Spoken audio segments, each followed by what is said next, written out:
welcome back, welcome back, welcome back. Hello, I am Demetralitallday. This is Trial Watch with Demetra, part 6. We've been really deep diving into this case, all over this case. The state of Ohio versus Quinton Nixon. Let me go ahead and, if you've been following this trial along with us here on Lit Lane via the playlist and the videos and the replay actions, thank you so much for doing so. Don't forget to leave me a comment and let me know. You guys don't forget to like this video. What's up, Mike?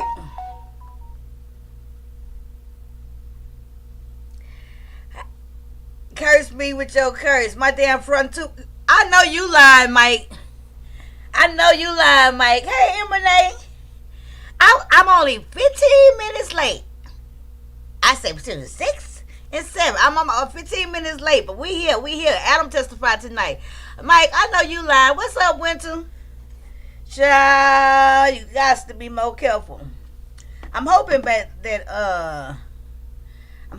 next week I'm gonna go to the dentist and get the rest of this tooth, the tooth that's just a little piece of tooth now. I'm gonna get that pulled. Hey, lady team. And then we're gonna start working on getting one put in there. Okay? Period. So, good evening, you guys. I'm excited about this testimony. Tonight is part 6 where Adam is going to testify. Rock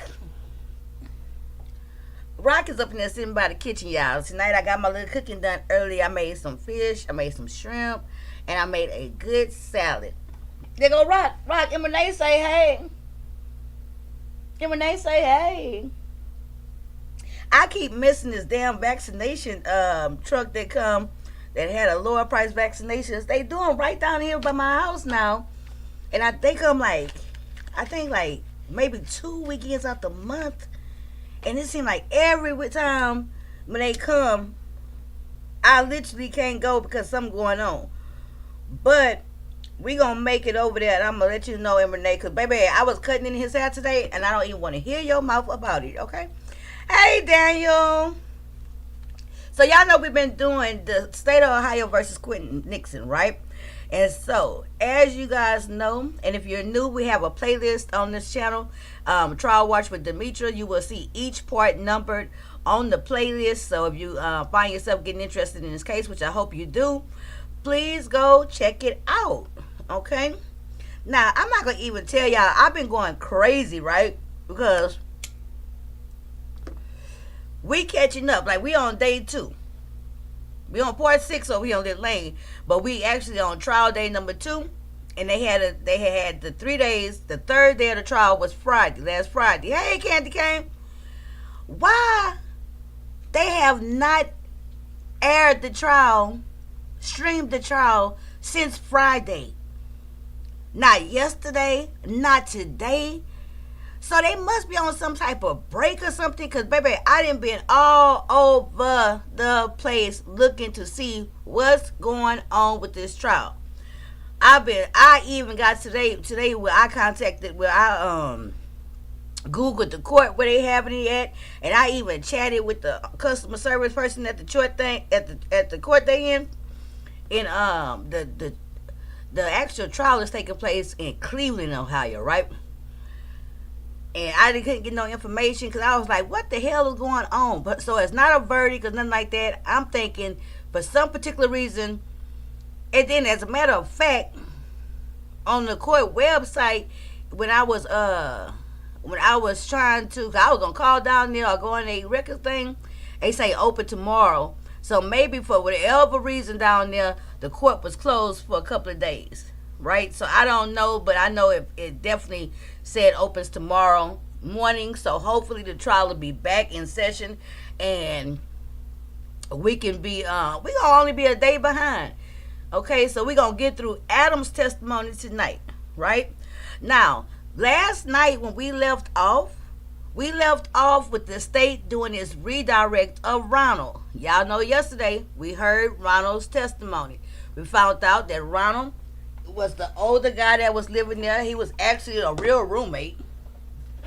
right? Who had been there several months. We found out from Ronald, and we all had, it seemed like the general consensus about Ronald was people was feeling Ronald, feeling like they can trust Ronald's testimony. That's how it seemed in the chat, right? As I watched the chat and we communicated. Everything seemed to be on the up and up with Ronald. Ronald hadn't given us no reason to doubt that he was lying or nothing.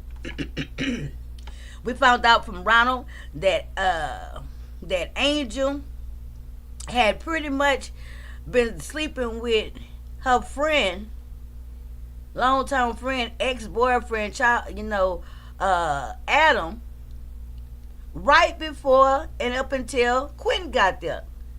Adam had been there 2 weeks. Quinton, our defendant, had just got to the dope house. That's what we call it, because it was 7 people in one house, okay? And so that's what we calling it at this point. Adam had been there for a couple of weeks. He had been sleeping in the room with Angel, often, in the room and on the couch. Then here come our boy Quinton Nixon, the defendant. He come a week later, and now he's sleeping in the room with Angel, and sometimes on the couch. So we found that out yesterday from Ronald. Yesterday we got to hear the 911 call that Ronald made directly after the shooting. Angel was sleeping with everybody, okay? And the drugs, period. So we found out from Ronald that, when they called 911, he could stay calm under pressure. He was just, Ronald did not want no parts of going over there to see the body, to help the body, nothing. At one point in time, Ronald was asking the 911 operator, can he open the window instead of the door for the police? We also know Ronald, he hid in the closet. Okay? Now, when it was time for his cross-examination, hey, Silky, I was waiting on you. You knew, and you in the bushes and stuff. Our defendant, Quinton Nixon, is actually representing himself. He's his own self-attorney, and he's not doing a horrible job. Okay? Miss Step 219, everybody on time. I was waiting on you, girl. Right on time. For the cross-examination, Quinton Nixon did not disappoint. He was able to bring out in the defendant a little bit more of doubt. Quinton Nixon started whittling away with him with the questions. He asked his favorite question. I know that's his favorite question so far because he asked every defendant, are you high today? Okay? Quinton Nixon asked the court to grant him a drug test on the witness, Ronald, which was promptly turned down. But nevertheless, when by the end of Ronald's testimony yesterday, he was looking suspicious because Quinton was able to point out in a picture, in an exhibit, that there was indeed a machete type of weapon in Ronald's room that appeared to have been hidden. Okay? We also found out yesterday that Ronald is a very hard breather. Okay? At the Lit Lane jury box, we absolutely was able to pinpoint the moment that we believe that Ronald starts to lie. Ronald has a tail. Okay? It seems like Ronald, when he gets to line, he get to breathing normally. But when Ronald telling the truth, he breathe real hard, almost to the point of having a whistle. Okay? So that's the tell. Hey, cat girl, I was waiting on you. The judge turned down the drug test request from Ronald. And that was the first time I think he asked somebody. He asked everybody, are they high that day when they testifying, right? But that was the first time I heard him go that step further about requesting a drug test from the witness. Let me share this out, you guys. And last night I forgot to turn on my monetization, so I want to do that. So let me do that real quickly. Let me focus on doing that real quick so it can be fast. Let's see. Let me try to do the cup I got yesterday. Let's see. One moment, y'all. You should better know. Mm.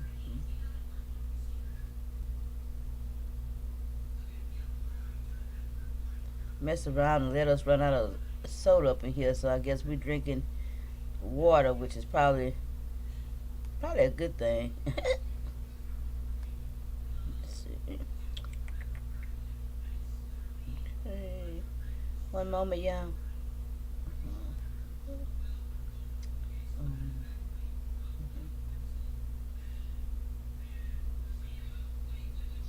I need my glasses on.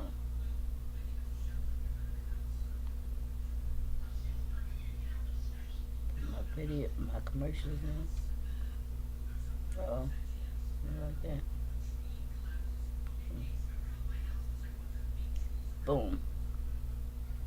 Boom, boom, boom, boom, boom. And you know what? I'm gonna wait till I see Jill to say. I'm gonna wait till when I see Jill. I'm gonna remember. But baby, I went back and looked at my videos like she had suggested for the playback on the lives, and they, oh my God, when I looked in there at a video I did like Monday, them commercials was like every 2 minutes. I was like, are you kidding me? You know, so that it was actually a reality. So I know now to try to fix that. But every now and then, you guys gonna see commercials throughout the live, and they don't be coming at that rate. Okay, so I just want to let you guys know that what helps to grow the channel. All right, y'all. So the much anticipated Adam. At this point in time, hey, Miss 313, good evening. Good evening, everybody. I know already y'all hitting the like for me. Thank you in advance. Now, this Adam, before he testifies, let me give y'all what I think about Adam. Let me not get too comfortable because Demetra always wait till after I eat and get sleepy. Well, you know, it seems like we able to talk more in the chat when I come on with this a little bit later. You know what I'm saying? So I tried to make sure I come in at 7. But yeah, you're going to get comfortable, and then it's going to be time to go to bed, okay? Adam. For some reason, let's recap on Adam. Adam is the only person, everybody that put a gun on Adam person. Everybody has testified by the fact that Adam keeps a gun on him. Adam flashes a gun. Adam plays with the gun. Adam let everybody know he keep a gun. For some reason, it was insinuated or it was said by 1 or 2 witnesses that the defendant and Adam had words. We also found out from Ronald yesterday that out of everybody that was in the house getting high for all them weeks and stuff together, that Adam and the defendant, Quinton, was the ones that was buddy that hung together. And he said they was getting along. We saw on videotape with our own eyes, we saw after the shooting of the victim, Tony Westover, everybody took a run and ran off from the house, and they went via the way of balcony.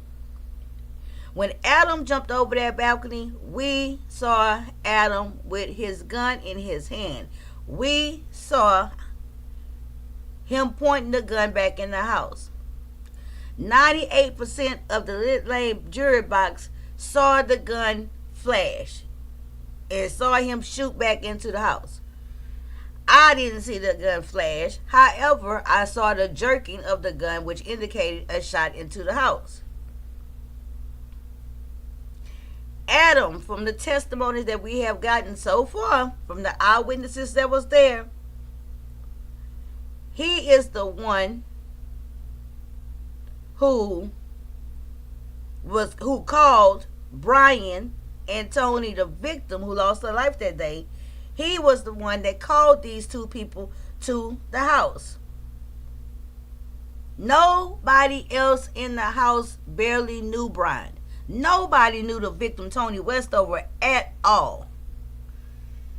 At all. Nobody knew her. Brian brought her over there. Brian was only friends with Adam. In the Lit Lane jury box, it's some mumblings and grumblings about the fact that we almost starting to think it's a setup. that they set up Quinton, and they may have even set up the victim, Tony Westover. Lady Steph said, I wonder who Adam was shooting at. Correct. Correct. So this is the first time, and let me tell y'all, for some reason, everybody who done testified, Ronald, Ashley, Angel, Brian, out of all the eyewitnesses that was there, he the last eyewitness that's alive that was there. Hey, Jill, I was waiting on you, girl. For real, I was waiting on you. Jill, let me finish this story. Out of all the witnesses, it seemed like every time it came down to testifying about where was Adam, what part Adam played, what was Adam doing at the time, it seems like every time everybody else in this house was protecting Adam. That is the perception that has been felt and also spoken upon in the Lit Lane jury box. I haven't trusted Adam since day one. Still don't trust Adam at all. And I want to hear this testimony. Jill, I took your suggestion and I went back and looked at my video from Monday, right?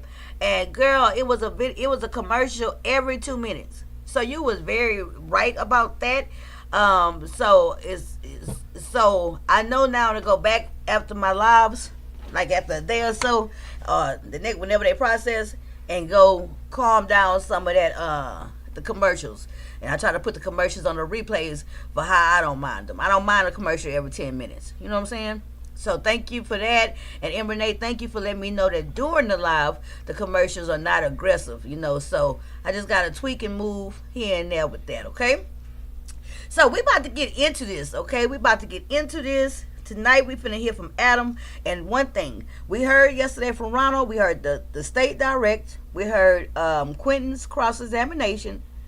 And then, I didn't know this when I was recording it, Quinton went back in and double dipped and did a recross. He did another a redirect or recross of Ronald, okay?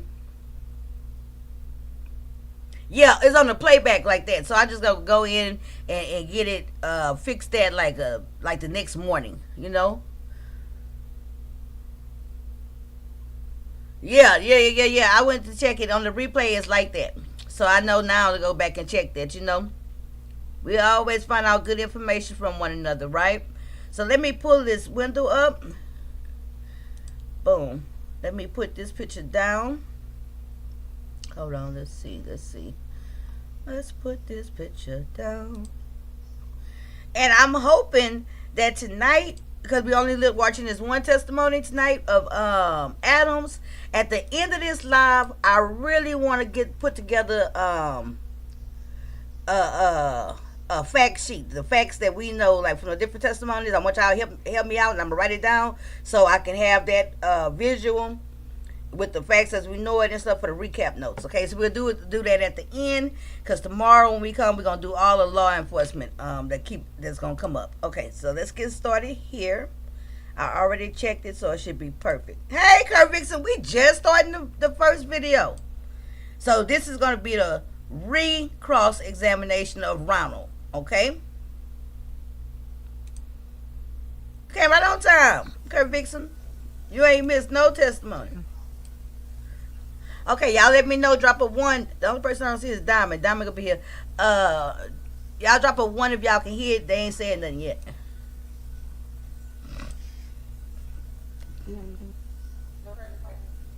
No further questions, Your Honor. Y'all can hear it? You may step down, sir. You're excused. Your Honor, I'll ask to cross-examine. Based on what? What was elicited in redirect that was outside the scope of cross?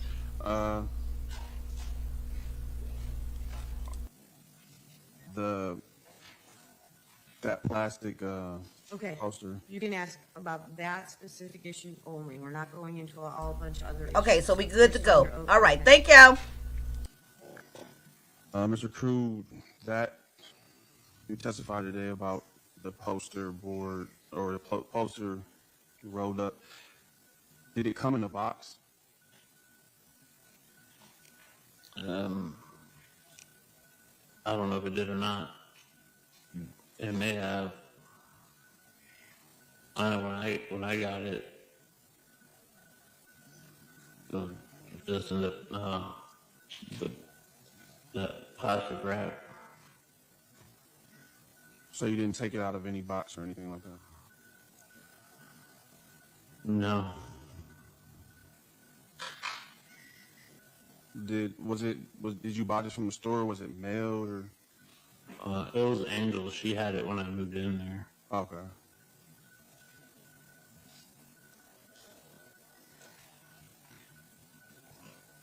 Good evening, Terica. Thank you for joining.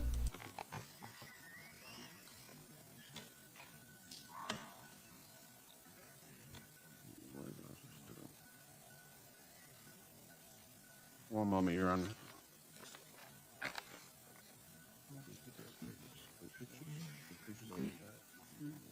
You know what? I heard a little bit of a wheeze. I was gonna say, now he lying.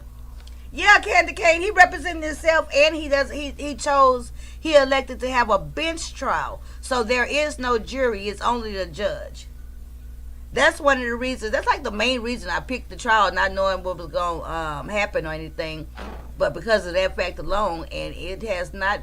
So you stating that it didn't Let me come in wrong. a box or anything like that, correct? I don't know what it came in. I know when Angel brought it to me, it was in the plastic wrap.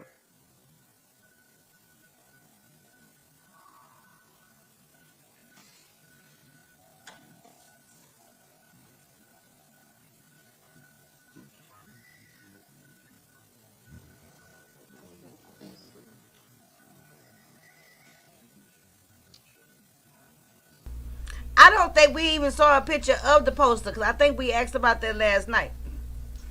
We discussed the fact that we didn't even see the poster, because at one point yesterday they were talking about, the question from the state was, did you guys threaten to roll him up in the poster? And I was like, what?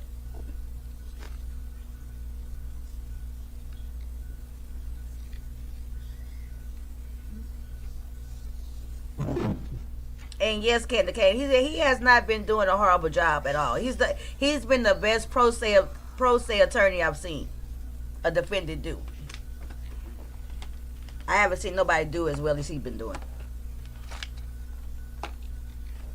Your Honor, I would like to show him previous exhibits, E and F, pertaining to the poster. So F was shown. E he looked at previous, but there was no testimony, but he's looked at them. So you can either have Mr. Perry put them up right there and you can ask the questions. Yes. Or Mr. Perry can hand them to him. It's up to you. Yeah. You can just ask him yeah. Yes. Thank you, Your Honor. Mr. Crew, do you recognize the pictures you see? Yes.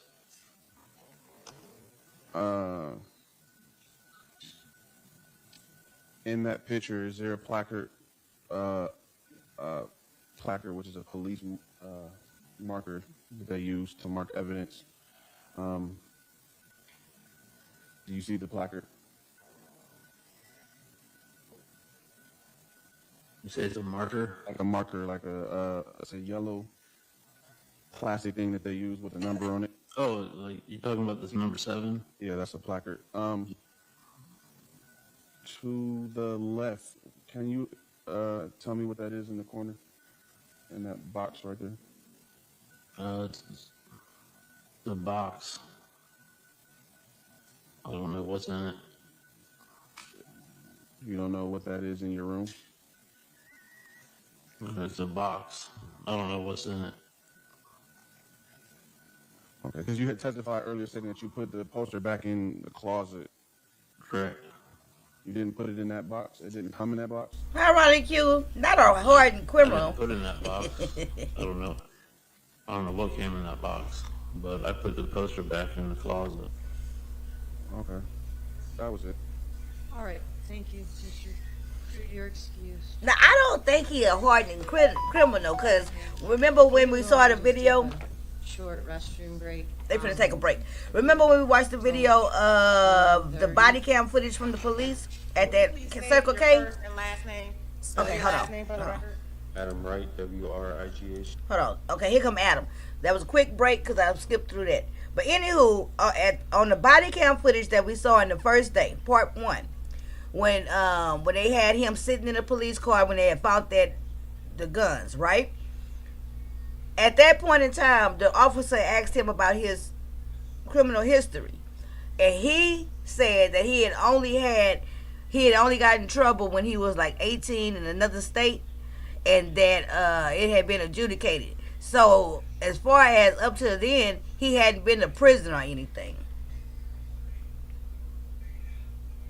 And Lady T say like he puts things away by the looks of that room. Oh yeah, he don't put away nothing. Ronald's room was a mess. I know what you see. So right now, y'all, here come Adam. We've been waiting to hear Adam's testimony, and here we go. She, And Adam, how old are you? 39. You're in Orange. Are you currently in custody somewhere? I am. And where is that? Suffolk County Jail. And you were brought here from a facility? Mm-hmm. Okay, was that a prison facility? Yes, ma'am. And you're serving time out of a different county, is that correct? Yes. All right. And you're here to testify in the case State of Ohio versus Quinton Nixon. Sunshine, we just started with Adam just am. now. Okay. And that is for what occurred on or around July 25th of 2022? Yes. And that was at 2260 Maryland Avenue? I'm not sure of the address, but yeah, I think so. Okay, was that the apartment Angel McClain was staying in? Yes. Okay. All right. Now, before I get to the actual date, July 25th, have you been staying at that apartment, visiting there for a while? I could be off a few days, maybe 2 a week, but around 5 to 7 days, maybe. Okay. Something like that. And who did you know at that apartment? How did you get there? Angel is a longtime acquaintance slash ex-girlfriend. I kind of grew up, I was best friends with her brother. I dated her. I know her whole entire family for at least 20 years now. Okay. And why did you end up staying at her apartment? I just got back from Alabama. Me and my girlfriend at the time had splitting up, and I hadn't been in Akron for a couple of years. And like I said, is kind of family of mine. So. Because you had known her for so long and been dating her off and on for so long. Yep. And you two just created a friendship, or a friendship grew out of that? Yeah, I've known her daughter since almost like the day she came home from the hospital. So, and she's 18 now. So I've been around the family for a long time. Okay. When you were there, where were you staying? In the living room. Me and her weren't active in a relationship or boyfriend or girlfriend or anything. We've been friends. I mean, we're better friends than lovers, and we accomplished that a long time ago. Okay. So if you did stay in a room, there were no sexual relations going on at that time? No. Okay. All right, so already off the bat, I don't want to sway the little jury box, but it's really telling to me that on excuse me, on one of the first questions out, he trying to make it appear like him and Angel, like they almost like family. They've been knowing each other for so long, they almost like family. Okay, cousin babe. Okay, and really quickly, what made him feel the need to start explaining whether or not him and Angel was having sex, right? That was real strange. He real quickly say that he wasn't sleeping with Angel, but Ronald already told us that he was, and that's why the state attorney talking about, oh, okay, so even if you slept in a room with her, it wasn't any sex, yeah, right. Okay, so y'all say, oh, we already don't like Adam. Lady T said, I don't trust people who give that much detail when talking. Went to say lie number 1. Lady T say he sounds like he a liar. Candy Cane say, right, that's why he's representing himself with Lady T. Oh, that's something else. Remember they say that's because he is, and I have not heard anything of importance yet, Lady T. He sounds like a liar and over talking. Correct. So let's see. Poor Adam, if he was on trial right now, his goose would be cooked. Let's go. When you got there, who else was at the apartment? Like the first day I got there, Yes. Chip, his name's Ron. Chip was there. Ashley was in and out. I don't know if she had something going on with Chip or not. Angel, myself, and that was it. Okay. Was the defendant there? When I first got there? Yeah. No. Okay. So he came after you got there. Yes. So if he was there approximately a week, then that makes, do you believe you were there approximately more than a week? I don't believe he was there a week, but I could be wrong. But I was probably there 2 or 3, maybe 4 days before he showed up. Okay. Now, prior to him showing up, let's talk a little. Did you know Ron? No, I was really close with his brothers though, and I know of the name, but I'd never met him before that day. Okay, so before you showed up there, you had never met Ron? No. Okay. Did you and Ron get along? Was there any arguing or anything? No. Okay, you all were fine? Yeah, we're fine. How about Ashley? I grew to know before the incident, but after my arrival, that she's from a small town in southern Ohio. I was born there as well. Crazy thing is our mothers were like best friends growing up. I had no idea. I'd never met her before. But after talking with her, we figured this out. But I didn't have no issues with Ashley whatsoever. And you figured that out after you got to Angel's house? Yes. Yep. Okay. Now, at some point in time, the defendant got to the house? Yes. I'm not sure what date or anything. I was aware that he was coming over. Like I said, man, Angel had kept me informed that her friend or whatever he was to her was coming over. Were you upset? Absolutely not.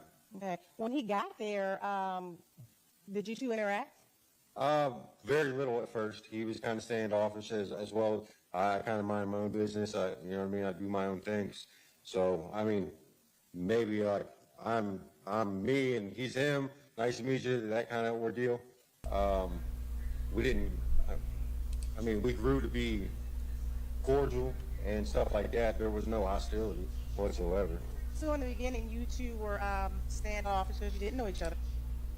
Okay, I'm gonna rewind it back so we can hear the part about Chip. But I think yesterday Chip was Ronald. Yes, and I think I did that wrong because I even have on that picture I have Ron/Chip. I thought they was calling. I thought that the nickname, and plus I got it from the very first day when they first. I got all these notes. The very first day when they was breaking down everybody, Angel was. I literally wrote down the nicknames because you got to remember Adam. They call Adam. They refer to Adam as Slim sometimes, and they absolutely was referring to and said the nickname for Ron was Chip. So let me rewind it a little bit because maybe he talked about Chip. Ron was going out the house to work because Ron was the only one with a job. Informed that her friend or whatever he was to her.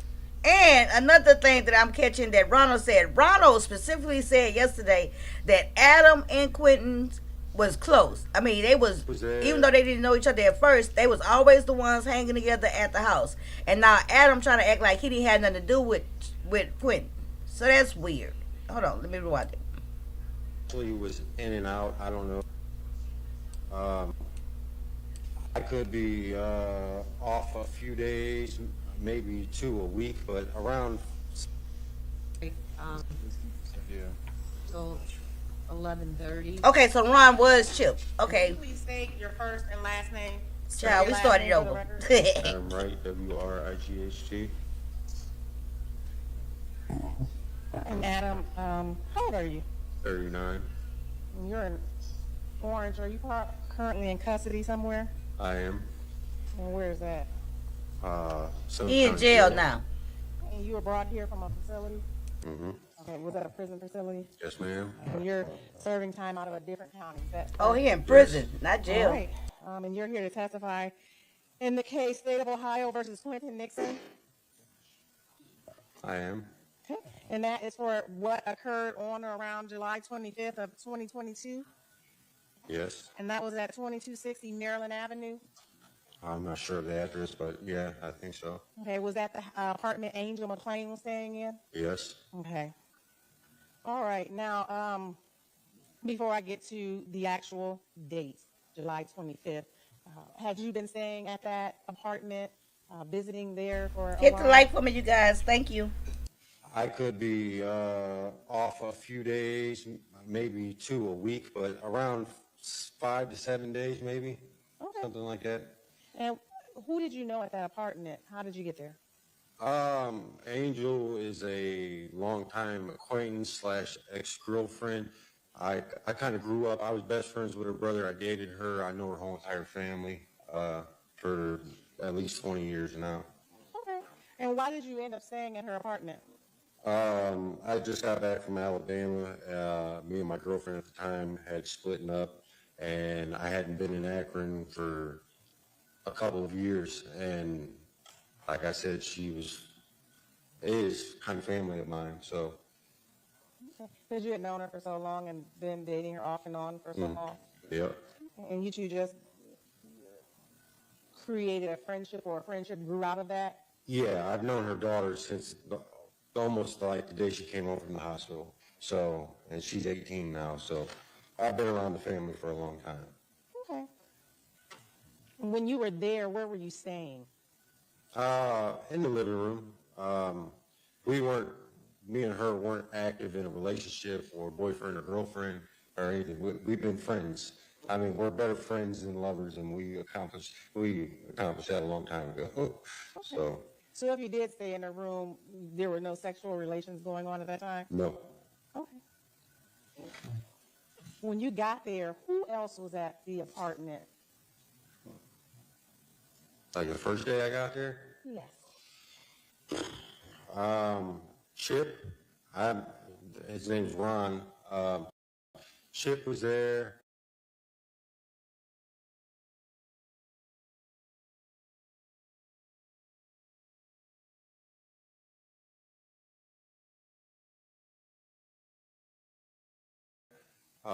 Ashley was in and out. I don't know if she had something going on with Chip or not. Angel, myself, and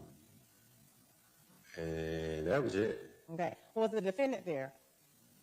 When I first got there? Yeah. No. Okay. So he came after you got there. Yes. So if he was there approximately a week, then do you believe you were there approximately more than a week? I don't believe he was there a week, but I mean, I could be wrong. But I was probably there 2 or 3, maybe 4 days before he showed up. Okay. Now, prior to him showing up, let's talk a little. Did you know Ron? No, I know I was really close with his brother, so and I know of the name, but I'd never met him before that day. Hey, Okay, so Indigo. before you showed up Thanks there, for You coming. had never met Ron. No, Okay. Did you and Ron get along? Was there any arguing or anything? no, Okay, you all were fine. yeah, we're fine. How about Ashley? I grew to know before the incident, but after my arrival, that she's from a small town in southern Ohio. I was born there as well. Crazy thing is our mothers were like best friends growing up. I had no idea. I'd never met her before. But after talking with her, we figured this out. But I didn't have no issues with Ashley whatsoever. And you figured that out after you got to Angel's house? No? Yes. Yep. Okay. Now, at some point in time, the defendant got to the house? Yes. I'm not sure what date or anything. I was aware that he was coming over. Like I said, man, Angel had kept me informed that her friend or whatever he was to her was coming over. Were you upset? Absolutely not. Okay. When he got there, did you two interact? Very little at first. He was kind of standoffish as well. I kind of mind my own business. You know what I mean? I do my own things. So, I mean, maybe like I'm me and he's him. Nice to meet you. That kind of ordeal. We didn't. I mean, we grew to be cordial and stuff like that. There was no hostility whatsoever. So in the beginning, you two were standoffish because you didn't know each other. Yeah. As pretty the much. days went on, did you two get to know each other? A little bit, yeah. And you were more cordial with each other? Absolutely. Mhm. Did you know he could rap, or did you rap? I don't rap myself at all. But yeah, no, I don't rap. I mean, we would conversate. I mean, we were it's a very small place, the apartment. And I mean, he hung out in the living room with me for quite some time. I mean, like I said, I can't recall how much time or whatnot, but we kind of grew to, kind of be tight within the days that we were around each other. Okay. Did you know he could rap, though? Did you two go back and forth, or? Not myself. I had witnessed him, like, kind of doing a rap thing with somebody else and all that. Rap But, battle. like, I don't rap. I'm not. Okay, that's not fine. talented like that. So prior to July 25th, did you ever get into This any guy. arguments with the defendant? I did not. Did you threaten the defendant? Absolutely not. Now, did you have a gun? I did. What kind of gun did you have? Smith and Wesson 9mm. Okay. Where did you carry your gun, or how were you dealing with your gun or handling your gun? My gun never leaves me. I never leave it laying around. It's always on my side. I don't go anywhere, including the bathroom, especially if I'm around people that I don't know or do know. I'm not allowed to carry a weapon, but I try to practice proper gun. So he was already a felon. Catch. Hey, Diamond. But you admit you had that gun on your person the entire time you were there? The entire time. Okay. Did you ever point it at the defendant? Before the incident? Before the incident? Absolutely not. Okay. Did you ever threaten him again before the incident? No, I did not. Okay. Did anybody else ever threaten him with your gun? No. Before the incident? Yes. No. Before the incident. Did anybody have your gun before the incident besides you? No, ma'am. Okay. Let's move further. Was there any drug use going on? There was lots of drug use going on. What was the drug of choice? Methamphetamines. Who all was using drugs? Everybody. Did you see everybody using drugs? Yeah. Did you see the defendant using drugs? Absolutely. Did you all use drugs together, separate? Like, the apartment is like a fourth of the size of this room. I mean, we were, it's a kind of cramped quarters. Everybody was doing drugs together at some point throughout the 4 days that we were all, 3 to 4 days, and I could be off a day, missing a day. I got around, I'm going to say 3 days. Within that 3 days, we were all hanging out together, almost as like a family, but not family. Like, we were all very cordial, we were all very acquainted, and we were all doing the same thing. And that was drugs. Yeah. Okay.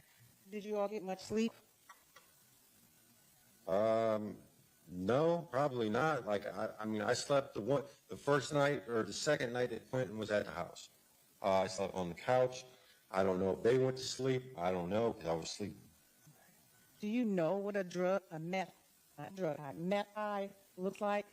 What it looks like? Yes, when somebody is high on meth. I mean, everybody reacts differently, yeah, but in a roundabout sense, yeah. Okay. And you've been around people high on meth? Yeah. Jill. I want to turn our attention more to July 25th, 22, the day this happened. That Okay, morning, I'm finna listen can you real just close. report what did your day consist of? The morning, as in like the 24th? Correct. I'm sorry. Yes, the 24th going into the 25th. Okay. I don't know exactly what I did in the morning. I think my brother Ed came and picked me up for a little bit. I went with him. I believe that like something happened between Angel and Quinton to where Quinton was like outside, like in a vehicle, maybe her vehicle, I want to say for almost the entirety of the night, like the night before, the 24th, like the 23rd going into the 24th.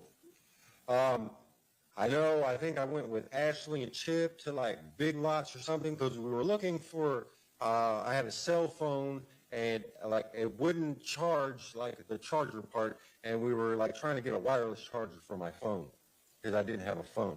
So I think I went with her and him, Ashley and Chip, the Big Lots. And then when we came back, like, Hey, the Quentin beef. was still in the car, and I want to say this is like noon or so. Like again, with the times, it could be off hours, but I know that it was daylight and it was early to mid-afternoon. I got him some water, got him a big glass of water. I didn't know what was going on between him and Angel. I went into the house. I don't know can't remember the conversation that I had with Angel, but I know shortly thereafter, Quinton was allowed to come back into the apartment. Was it getting dark at that point in time? No, Oh, still daylight? still daylight. Okay. So he comes back into the apartment. Who all is in the apartment at that time? I was in and out. I believe like Chip kind of always stayed in his bedroom. He never really came out. I don't know if he had company at that point in time or not. I don't know if Ashley was there. I was there. I believe Quentin's uncle or maybe acquaintance. I don't know if their family. A man's was there for a little bit. I don't know his name. I was there. Angel was there. Okay. Was everybody getting along at this time? Yeah, everybody got along the whole entire time, except for whatever him and Angel had going on that led him outside. He wasn't forced outside by me. He wasn't. I think that may have been a self-inflicted situation with him that he might have removed himself. I don't know. I'm not. I wasn't in the mix at that point. I don't know. That's fine. You mentioned the defendant's uncle. I think you said his name was Mans. I don't know, something like that, along them lines, yeah. I don't know, he was there for a little bit. I don't know if it was that day or the day before. I can't really remember. It was a long time ago. Okay. Well, the bottom line, was he there for when the incident occurred? No. Okay. Did you all smoke meth that day the incident occurred? We were all getting high the entire time. Okay. All right. Let's talk about later on in the day. At some point in time, Brian Fielders and Tony Westover came over. You remember that? I do. Now, before we get to that, do you know Brian Fielders? I do. Will you tell the court how you know Brian Fielders? I met him through Chip's younger brother, Josh. Me and Josh were like really good friends, / brothers. Josh and Brian. Okay, y'all already know why I paused, right? I paused right here because, excuse me, I'm sounding like that attorney. I'm pausing right here because now we know for certain who Josh is. Excuse me, one moment. Yesterday, Quinton had asked about Josh, right? And we couldn't put together who the hell Josh is. But Josh is Ronald's younger brother, probably the stepbrother, because Ronald had said used to be my stepbrother. So that's Ronald's younger stepbrother. Okay? So finally, we know who Josh is. And Brian, in his testimony, when Quinton asked him, did he know Josh Baker, right? He was saying he didn't know him. So now we're getting into a part about who the hell Josh is. That's Ronald / Chip, younger stepbrother. Okay? Let's see. And Brian do know him. Let's continue. Baby, this case got a lot of pieces. We try to keep them together. Or like, like best friends, brothers, or not real brothers, but street brothers, or whatever you want to call it. And me and Josh's relationship was like his and Brian's. So we all kind of came together. And that's Who is his and Brian's? Josh and Brian's. My relationship with Josh is like Josh's with Brian's, and that's how we all met each other. Like, does that make sense? Yes, that makes sense.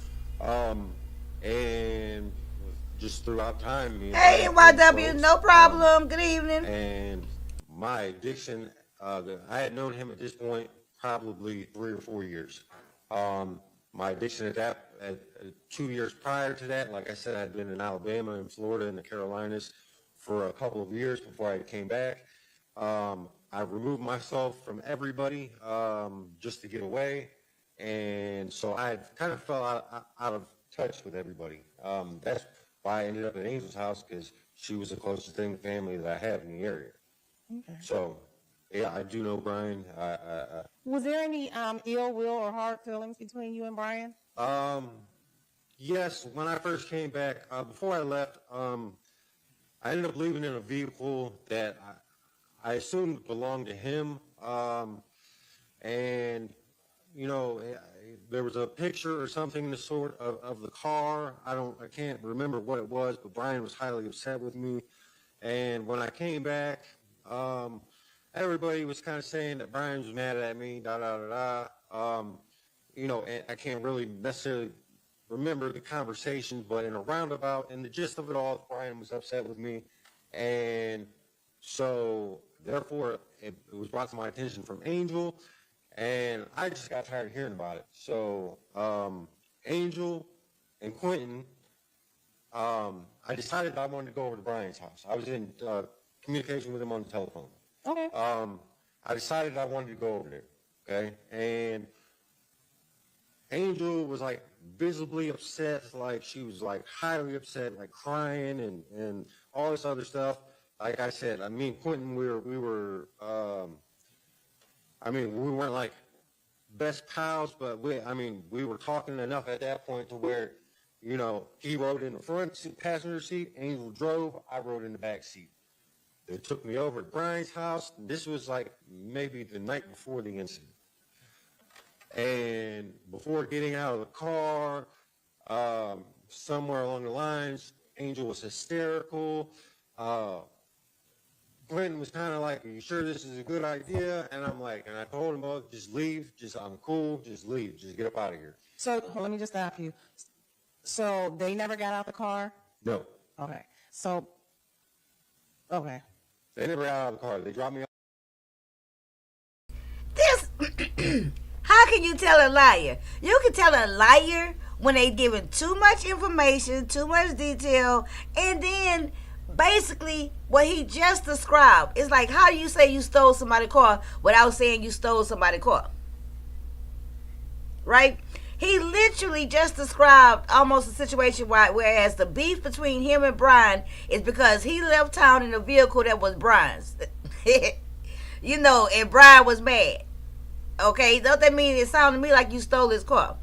How can I take this guy seriously, or how can I judge him to be a credible witness when he just literally just sidestepped ineffectively, but he just sidestepped the hell out of having stole Brian's vehicle to go out of town? And how can Angel be so upset and tell this dude about Brian being mad at him when Angel herself say she just met Brian a couple of days before?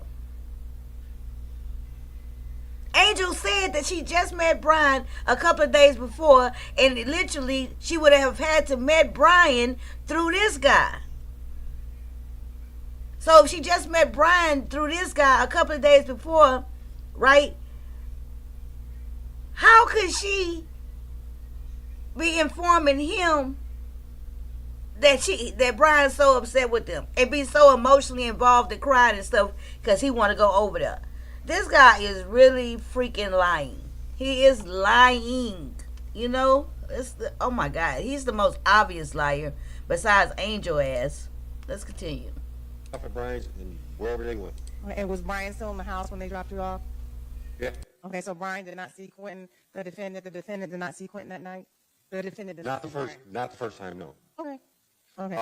I go into Brian's, how it went, and I walked in, I put my gun in between his feet. I said, "It's there if you need it." And I went and I sat on the other side of the room. He was kind of blown away by this. I didn't even expect I was going to do that. I don't know. I was just trying to kill the beef. I didn't want the beef. Did it work? Did you two squash Yeah. everything? Only thing he said was, he said, you got extremely big balls, and I'm glad to have my big brother back. And he hugged me, and we hugged it out. So no beef between you two. To my knowledge, at that point, no. How did you get back home? Or how did you get back to Angels? I called Angel, and Angel, it was that night. It was the night that they dropped me off, maybe 2-3 hours later, or maybe it could have been shorter than that. Called Angel, and I said, hey, come pick me up. Her and Quinton came and picked me up. They pulled into the driveway. I opened up the door, and like, I'm almost all the way, like I opened up the door to the vehicle to get into the back, and Brian comes out of the house. Basically, comes up to the car, like he's trying to hang out. I'm already in the car. I don't make the decision for him to come along. It ain't my house, it ain't my car. At this point, I'm just kind of like, I'm just ready to leave. You know what I mean? He gets into the car, nobody opposes, nobody. Okay? So we go back to Angel's house, and that's when him and Quinton, they do the rapping thing or something. Like, it was, they instantly hit it off. And like, I was hanging out in the living room. They were sitting in the kitchen at the table, and I fell asleep that night. That's the night that I went to sleep on the couch. I don't know what everybody else did. I know that when I woke up, everybody was still there. And soon after that is when everybody kind of went their search. Brian went his own way. I believe that Quinton stayed at the house, at the apartment. Okay. Do you know how Brian left since you all drove him? I did not drive him. Well, Angel came and picked you all up. Yeah, but we all went back to her apartment together. Right. And then I fell asleep that night while they were rapping and doing whatever they were doing.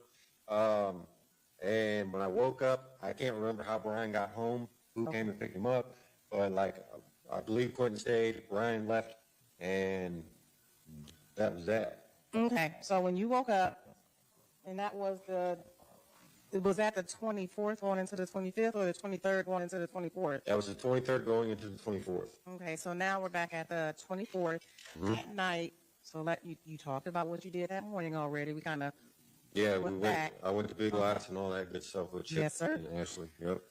So was there any arguing the night before between Brian and the defendant? If there was, I couldn't tell. Okay. You said they were rapping, getting along, everything was fine. But they were getting along better than me and Brian was getting along. I felt like, I wasn't jealous or nothing, but I didn't see, if there was tension, I could not tell I couldn't tell at all. Okay. So let's get to the night of the 25th. At some point in time, did Brian and Tony come over? Yes. It was late, close to midnight, something like that. It was like late. Where normal people are about to go to sleep or sleeping at this point. Okay.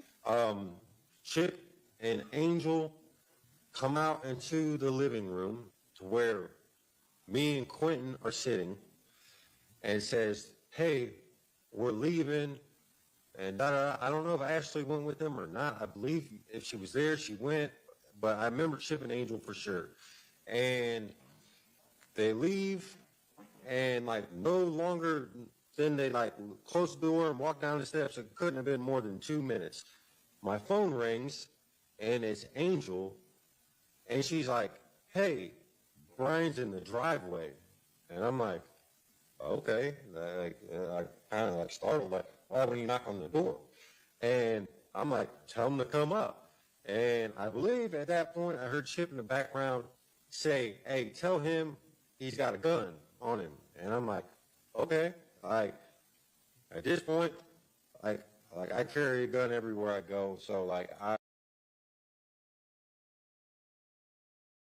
Okay, I don't know what the hell going on. He done contradicted so many people. Let's continue. We might have to rewind this.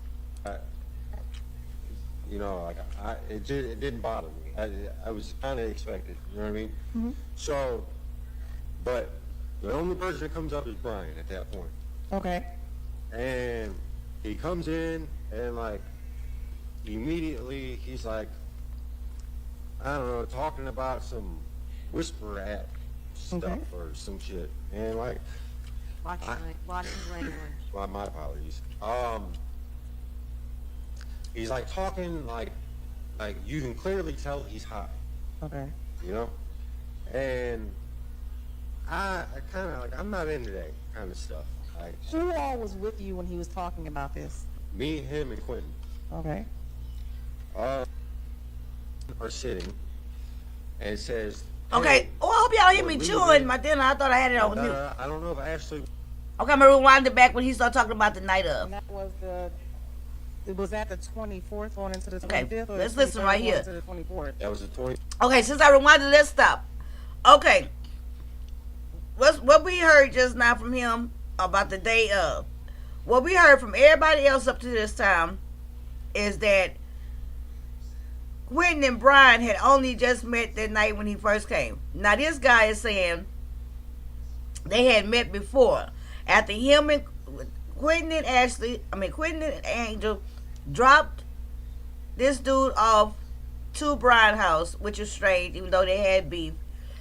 After they squashed the beef, Brian and Adam is saying they brought Brian back to the house. He did drugs and stuff. He went to sleep, then he went home. Talking about Brian.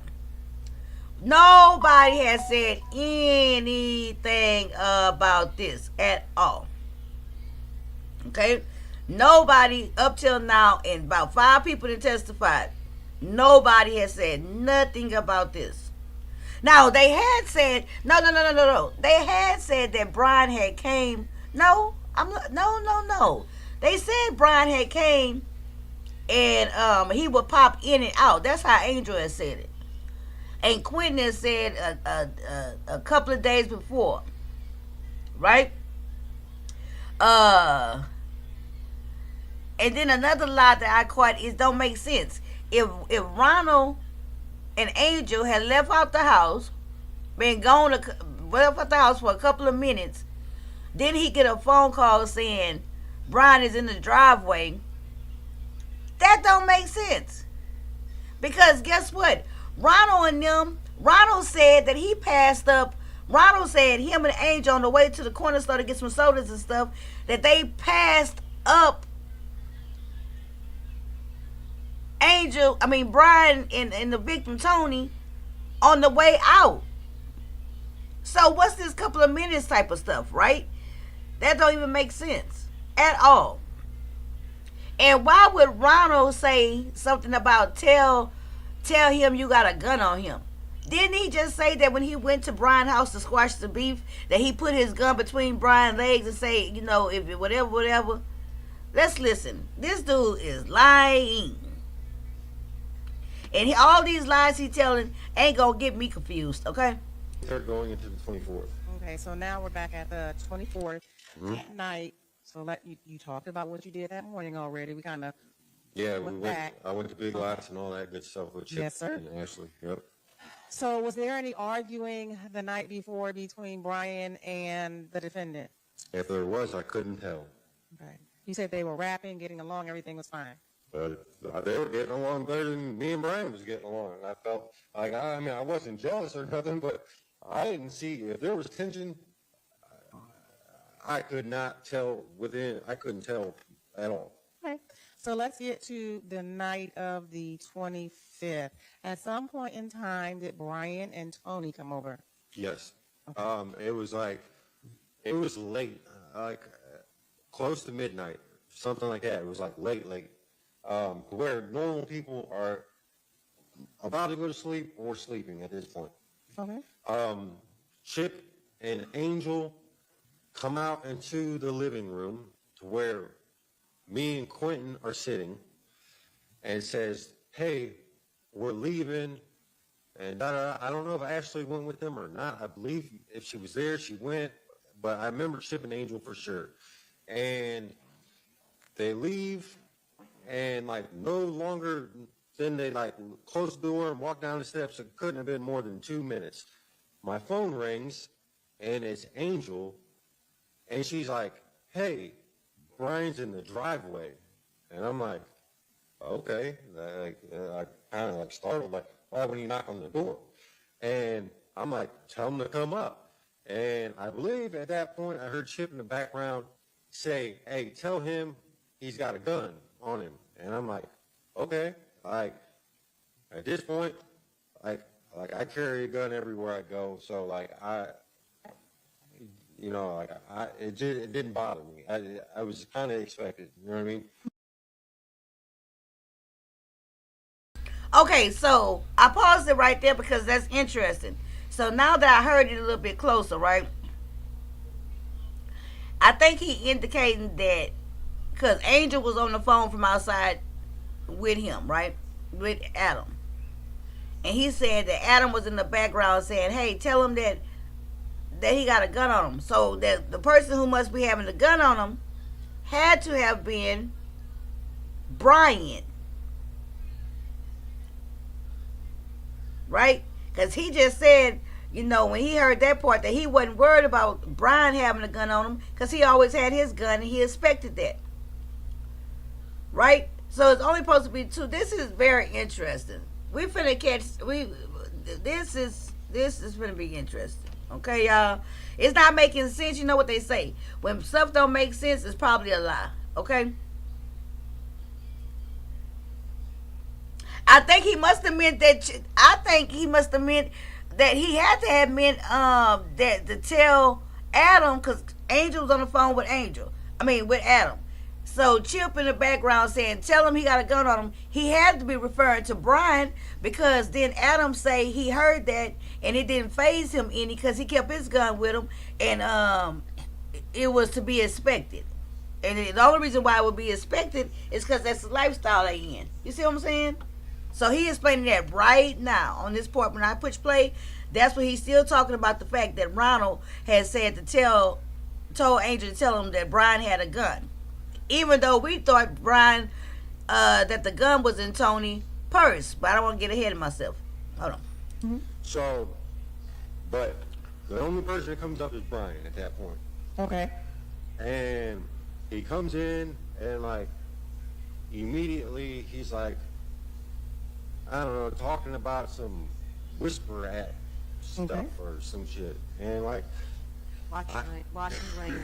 well, my apologies. He's like talking like you can clearly tell he's high. Okay. And I kind of like, I'm not into that kind of stuff. Like, Who all was with you when he was talking about this? me, him, and Quinton. Okay. So after a little while, I kind of gave up. And them two were talking, and I got up and I was back and forth from the kitchen into the living room, and it kind of dawned on me, and I'm like, where's Tony? And Brian's like, she's down in the car. And at this point in my head, I'm like, dude, this has been at least an hour and a half. If I feel like you've been here, she can't sit in the driveway, bro. She's got to come upstairs. Was Ron and Angel back? I can't remember if Ron and Angel came back after Tony came upstairs or if they were already back. Okay. Wait a minute. Now he's saying that Angel stayed out in the car, even though the testimony so far from Angel and from Ronald, who was leaving out the house going to the store, both of them indicated they saw Tony outside. One of them said that Tony was out the car, locking the car up, getting ready to go inside. Right?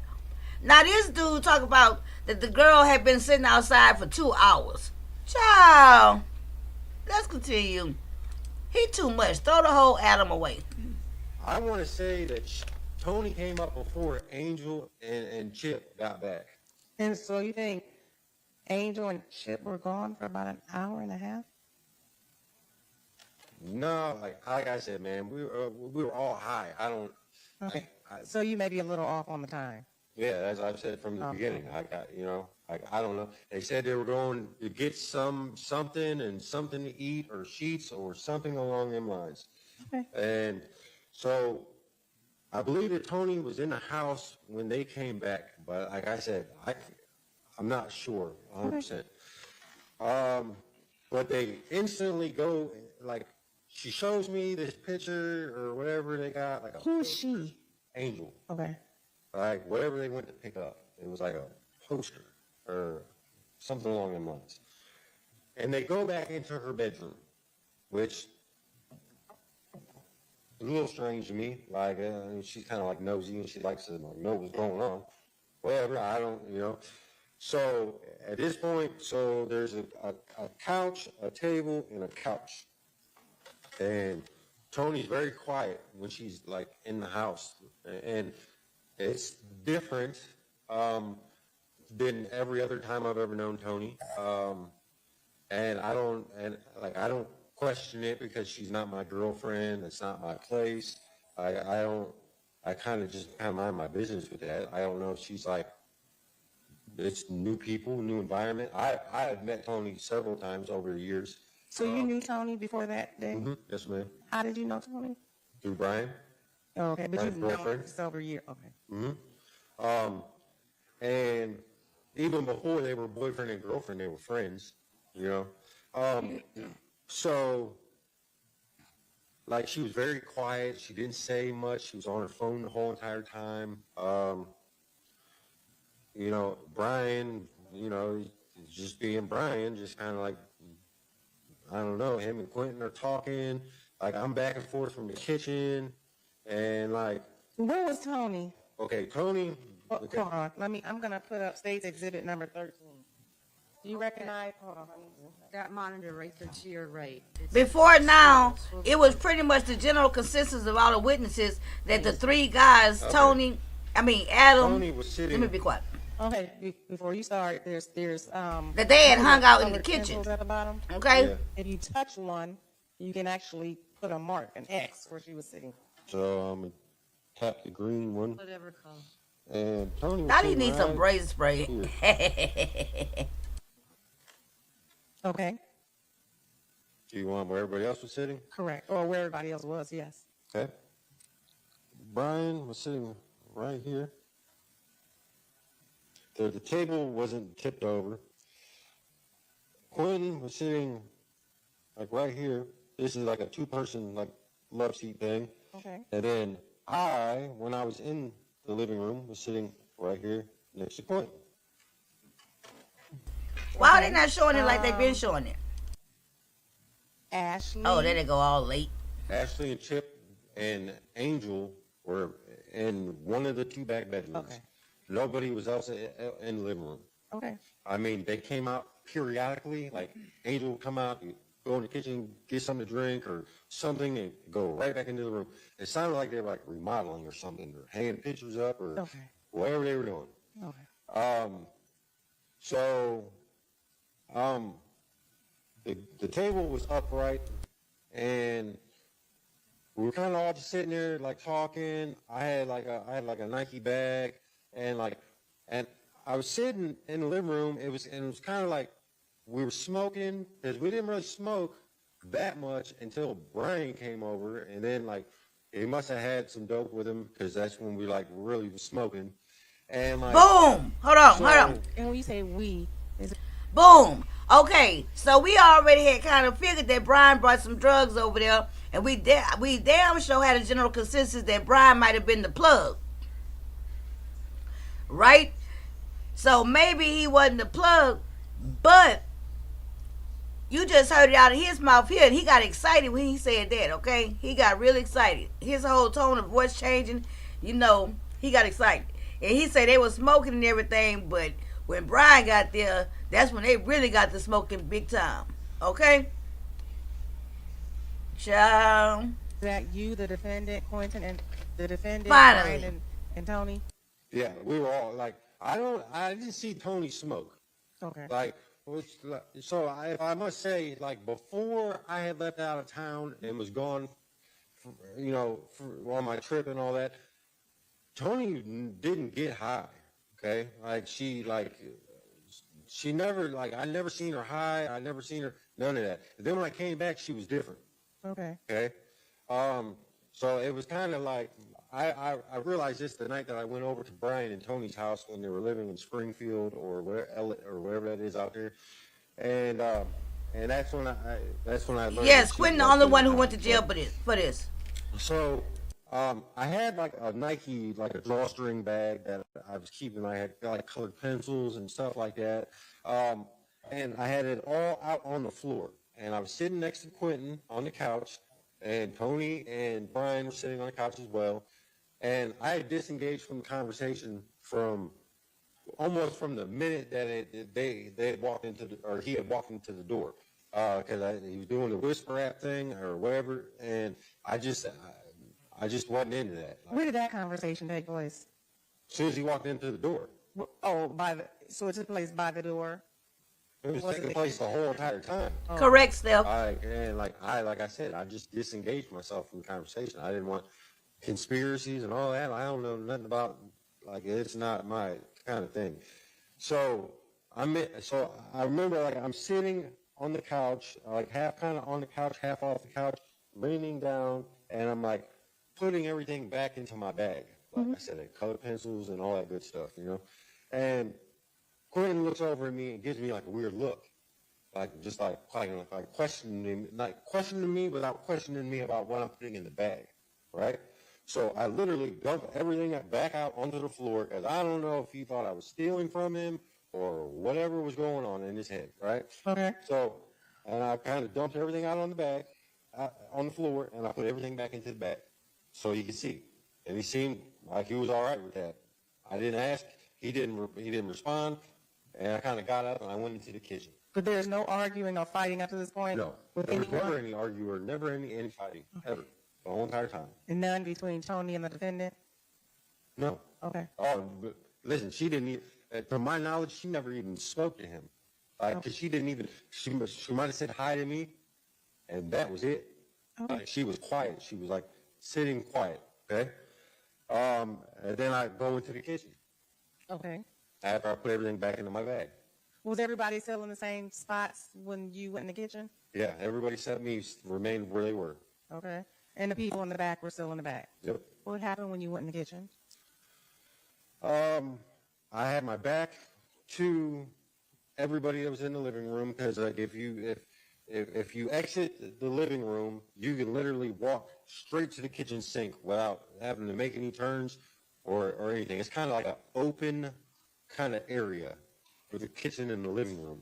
I'm going to show you States Exhibits 14, 15, and 16. Just put them up, please. States Exhibit 14. Hit the clear button down there at the bottom. Thank you. Okay, so I get up and I walk through here, and like, so if you just keep walking straight into the kitchen, that's where the sink is. So everybody still in the living room can see me at this point. And So, States Exhibit 15, you referenced the sink. so the sink is right here. Okay. Okay? So literally my back is to everybody that's in the living room. They can see me. And for whatever reason, all I heard was the sound of Velcro. Okay. And at that Velcro. point, I heard, hey, something, like, don't quote me because it might not be exact, but it was something along the lines of, hey, man, hey, what are you doing? What are you doing? Okay. And at that point, something in me Hey, said, Leo. turn around, and I started reaching for my weapon, and I started to turn around. Up to that point, had you seen any other gun in the house? Did you see? I did. Okay. There was a weapon sitting on the table in between everybody. Okay. How did the gun get on the table in between? I do not know. Okay. I don't know who put it there. I know that it was not. He sure don't know a lot. And that's. But know a lot. Okay. Did you see Brian come up? Did he have a weapon on him when he came upstairs? If you remember. Not that I seen, but there was a weapon between the two of them. Okay. Did you two of whom? Between Tony and Brian. So when Brian came up, did he have a holster on his person? Did you ever see a weapon that Brian had? I didn't see him personally have a weapon, but I know of them to have a weapon. Okay? Does that make How? sense? Yeah, so How? you don't know where this holster was prior to you seeing it on the table? I don't know who put it on the table. Okay. And when you said Velcro, I'm showing you saved exhibit number 38. Is that the holster you saw on the table? If that's not it, then it's something similar like that. Who just come to somebody's house and put their gun on the table? None of this makes sense. Okay, you said you heard Velcro. Tell the court what happened after you heard that Velcro. So I'm still standing face, like my back towards everybody in the room. I hear the Velcro. I hear it's clear panic, okay? And like questioning real fast. Hey, man, hey, what do you do? Like something like that. Instantly, my body tells me something's wrong. I start to reach and I start to turn. And before I even, like, I have my weapon out at this point, and man, standing up to show, okay. So I'm standing, like, so this is the sink. So I start reaching for my weapon, and I pull it out like this. And I'm not even all the way turned around. And Brian is so close to me at that point that I cannot even up my weapon at this point in time. So, did Brian have a weapon in his hand when he came in? No. Okay, so you heard somebody say no, and you heard Velcro. Mm-hmm. No, I heard Velcro. Then I heard somebody asking the questions like, hey, what are you doing? What are you doing? I don't know who said what. Like my brain at that point, like I knew that it just sounded like something was wrong. Okay. So Brian comes in the kitchen. Where's the defendant and Tony? At this point, he's like, oh, so if you guys, I have to explain. It's so small of quarters in these rooms. Like, so the table here is like literally. I mean, there's only body space to get in between the refrigerator and the table at this point. Exhibit 16. Is that the table you're talking about in the kitchen? Yes, ma'am. Okay. So like you can see the distance between the refrigerator and the table. Like, and so he's already in between the table and the sink where I am before I even have a chance to up my weapon. Like, so I can't really see anything at that point. And he's like, hey, give me the gun, give me the gun, give me the gun. And like, Huh? naturally, at this point, he's already got his hands pretty much on the weapon. So I just surrendered to it. And then it's maybe a half a step for me because, I mean, I'm tall. Like, I literally am behind him, and as he's going down, I'm going down, like protecting myself. What do you mean going down? Like in a protective, like something's wrong's happening. Like, you know what I mean? Like he has the gun, I'm behind him, and he's like crouching down, like almost like trying to get small in a bad situation, if that makes sense. Okay. No, it don't make sense. So is he saying is he saying he was at the sink with his back turned to them in the living room? He heard Velcro. He heard somebody say, what are you doing? What are you doing? Because he heard those things, he started reaching for his gun. Before he could pull out his gun, Brian had already came across the room from the living room to the kitchen where he was at, and he was so close up to him that he couldn't pull his gun. Then Brian said, give me the gun, and basically took Adam's gun. Then Brian got Adam's gun and started crouching down, still in the kitchen, with the gun. Is that what y'all hearing?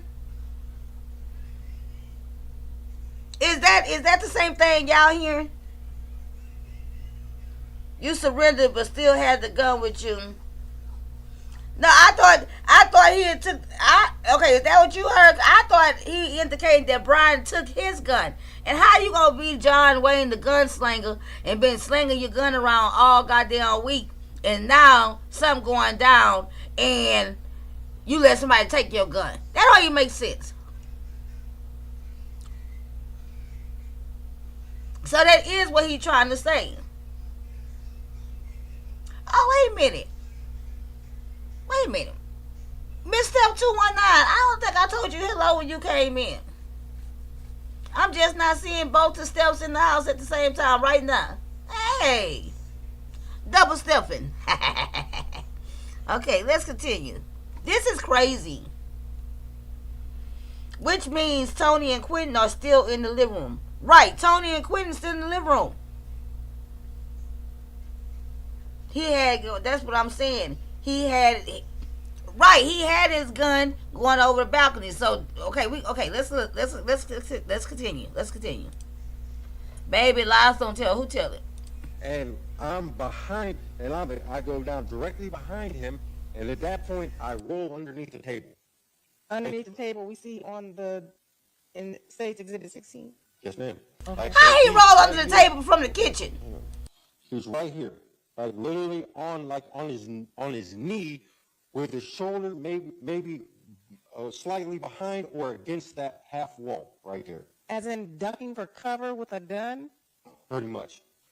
And you're under the table. Yeah, I go down behind him, and the attorney don't even believe his ass. Definitely wrong, and that's when my ears just started ringing. Why? Clear gunshots. Did Brian shoot your gun? I don't believe so. Okay, but you heard gunshots at that point. For sure, and it's such a small space, I couldn't hear anything. Okay. So immediately, when you heard gunshots, Brian was still ducking down? I'm not sure exactly what he was doing. I was like in fear for my life at this point. Like I'm hiding. Oh, Lord. Hey, Barry Carey. Good evening. So he after the gunshots, or like it's kind of a mixed thing. I don't know. Like until you've been in a situation like that, it's hard to explain. And so I get my gun back. He just hands it to me, right? And I jump up and I come around the corner and I see Quinton standing there. Tony, at this point, is motionless, like on the couch. It's not moving. Okay. Okay. That's the first thing that I seen when I came around, was somebody laying on the couch, and Quinton was standing there. So I upped my weapon at that point. Quinton threw the gun in the middle of the floor, put his hands up, and said, "I don't want to die." Okay. That's when Brian attacked him. Okay. At that point, I look down and I see Tony again, and she's not moving. You could just tell. Okay. And I attacked Quinton as well. I kicked him a couple times, and without swearing, it came out of my mouth. I said, You could say It's something that you said that day. I said, "You killed her, bitch." I said, "You killed her, bitch." And I said it twice. Well, I kicked him. I might have punched him. I don't know. I was freaking out at that point. And then him and Brian were in a struggle. Okay? I was like, I'm getting out of here. I don't know. At that point, my instinct told me I needed to leave. I couldn't go out the front door. why? Because Tony was obstructing the front door. And I don't know, my instincts told me not to go out the front door. I don't know what my brain was telling me, but I needed to find a different way out. So let me just make sure I get the chain of events straight. Brian, you hear Velcro. Brian comes in and gets your gun. He stands, you put a mark on the wall. He stands right there. Yeah, and like not standing, he's like down. That's right. Okay, down. Yeah. Okay. Like you would do, like you see in the movies when like gunfire's going off. I don't know, I guess in a situation like that, you would want to make yourself as small as possible. Okay, so he's crouching down, and then you start hearing bangs go off. Okay.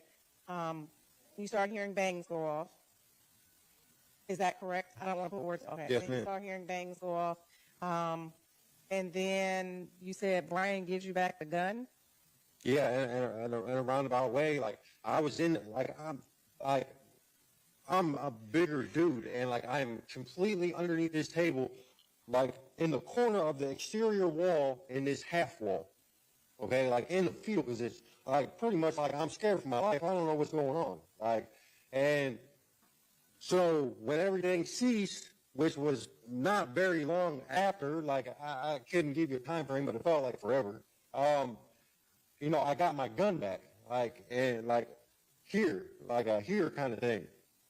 I didn't think, and I still don't think anything of it.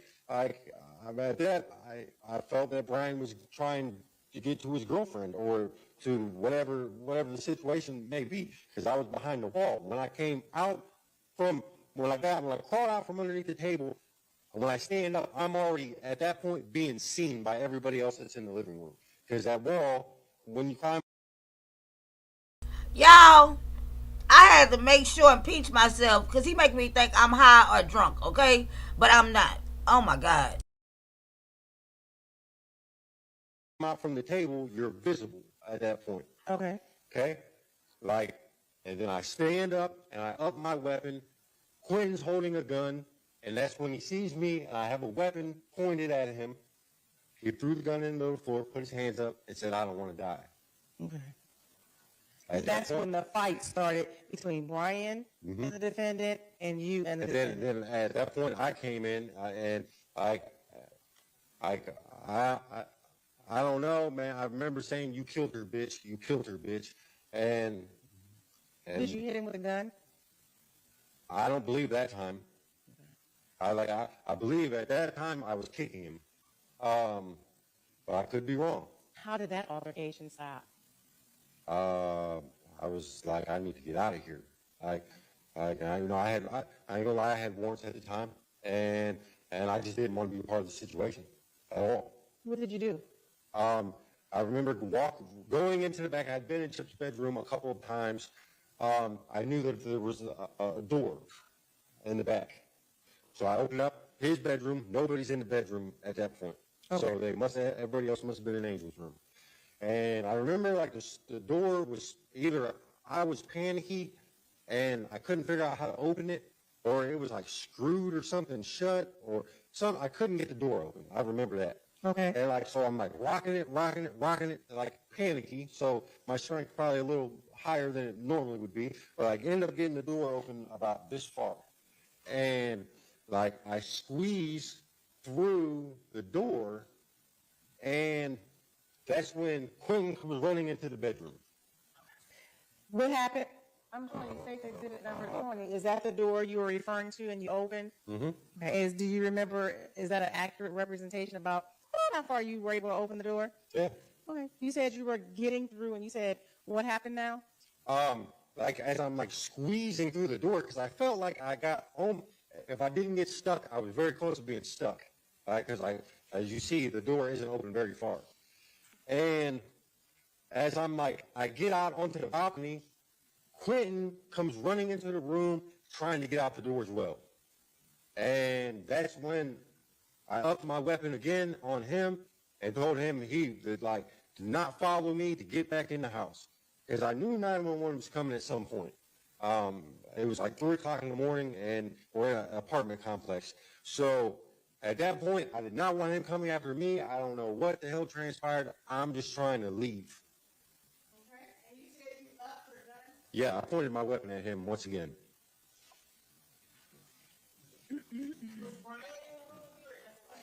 Just Quinton that I remember.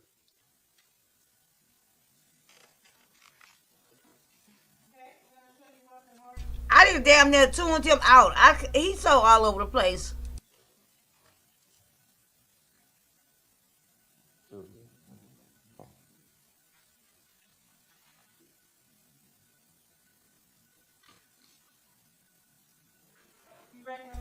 When did he get the gun back from Brian, whereas he can point it at Quinton? That don't even make sense. State's exhibit number 48. Who do you recognize that exhibit as? That's me. And what are you doing in that exhibit? I'm pointing my weapon. Okay. Is that what you just described to the court? It is. And you were pointing your weapon at who? Quinton. He rehearsed it all wrong. And state exhibit number 49. That's myself. Okay.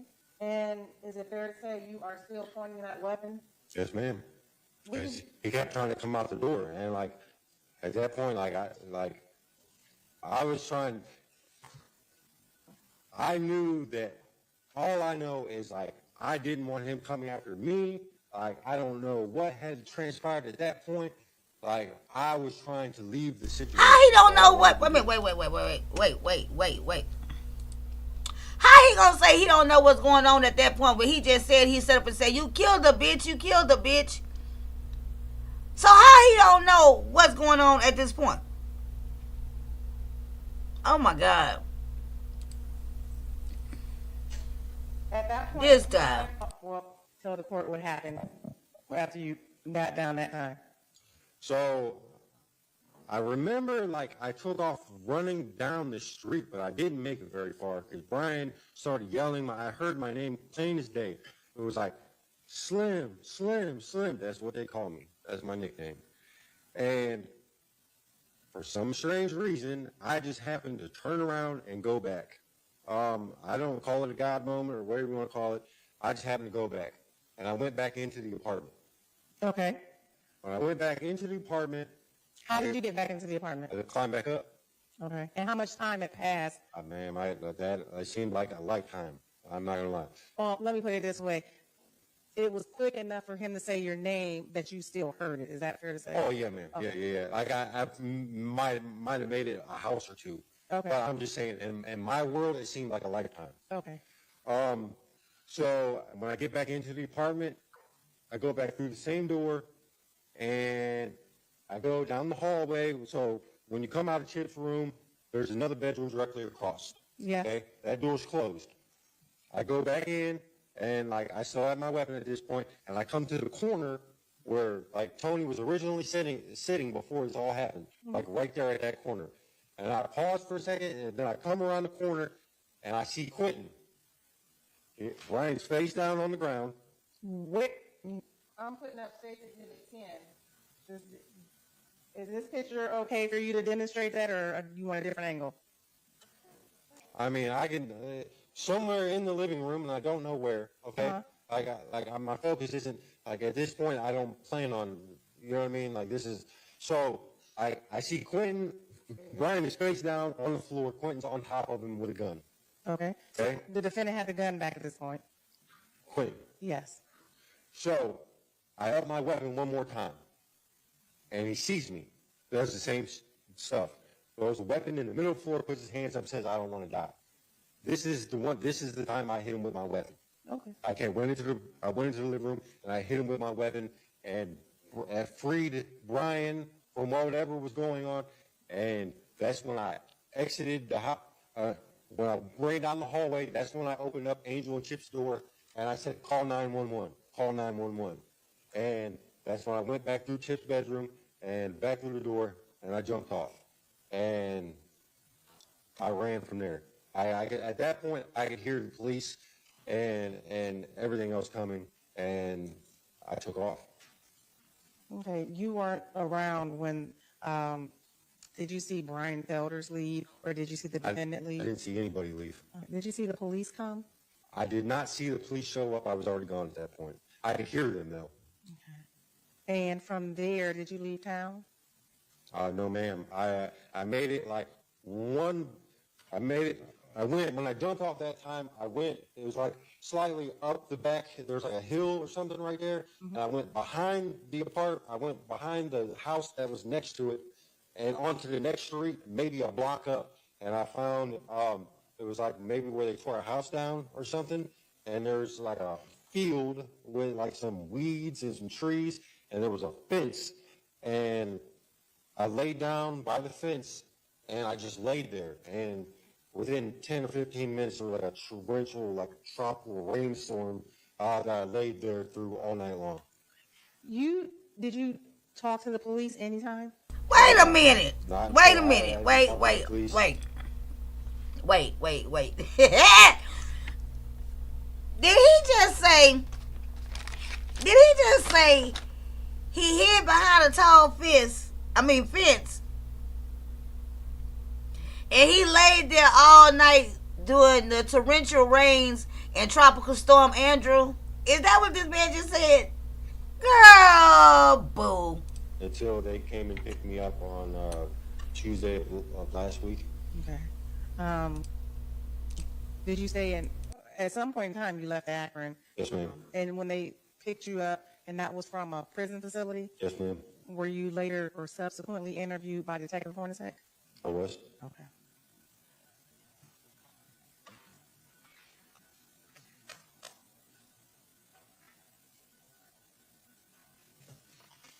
While you were there, did you see anyone try to attack the defendant with a machete? Absolutely not. Did you know a machete was in the house? No, ma'am. If there was, like, it was never brandished by anybody or brought out or any of them things. I was not aware of a machete being anywhere. How about a hammer? While you were there, that day, did anybody come out with a hammer and try to attack the defendant? No, ma'am. And you did. What the hell wrong with this attorney? Did y'all just hear her say, She need to go get her throat checked, okay? She needed a throat ectomy or something. If she can't, oh my God, it is too much going on tonight. I wasn't ready. It's starting to be a hot ghetto mess in this trial, okay? It's just starting to be too ghetto for me. Nap either one of those things and try to attack the defendant. Is that a fair statement? It's extremely fair. Okay. How about plastic? Did you see any big plastic? Anybody try to roll the defendant up in plastic? No, ma'am. Did you threaten to kill the defendant? I did not. Did you hear anyone threaten to kill the defendant? I did not. Okay. He was there with us for 4 days under his own free will. Okay. And you said some of those days he was actually outside in the car, like Angel, they had got into it and he was outside. Yeah, if there was any type of argument or any type of beef inside that house, it was between him and the girl that he was there to see. It never spilled over to anybody else in the house, including myself. I took him out water to the car because I felt bad because he was sitting out there. And you said he was there, your words, on his own free will. Could he have left at any time? At any time. I was in and out of the apartment for 4 days. I didn't stay there the whole entire time. He was outside of the apartment. I believe that he left the day before for a little bit and came back because I remember him telling me something along the lines of he had issues with somebody on either 18th or 17th Street or something along the lines of Kenmore Boulevard. And I was actually going to go with him to settle this dispute. And we decided not to go. Did you ever have your gun like down to the side? Did you ever point your gun at the defendant? Prior to the situation? Correct. Prior to the situation? Never. And like I would feel that it's safe to say if he ever felt threatened by me having a weapon, he sure didn't show it in the 4 days he was willingly at the apartment. And you said he didn't show it. Did he say it? Absolutely not. Okay. Never. Not one time. Did you have your gun trained on him, so to speak, focused on him at any time? Before the incident? Correct. Absolutely not. That's not who I am. That's anybody that you would ever ask about me with a weapon will never tell you that. I've never been convicted of a violent crime, accused of a violent crime, or nothing of the sort.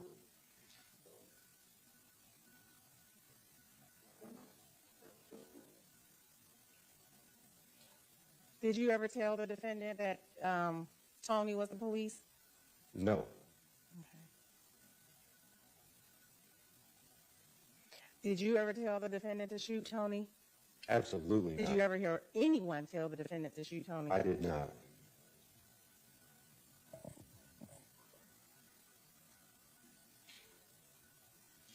How they supposed to roll his big ass up in a piece of plastic for a poster? Okay? It don't even make sense.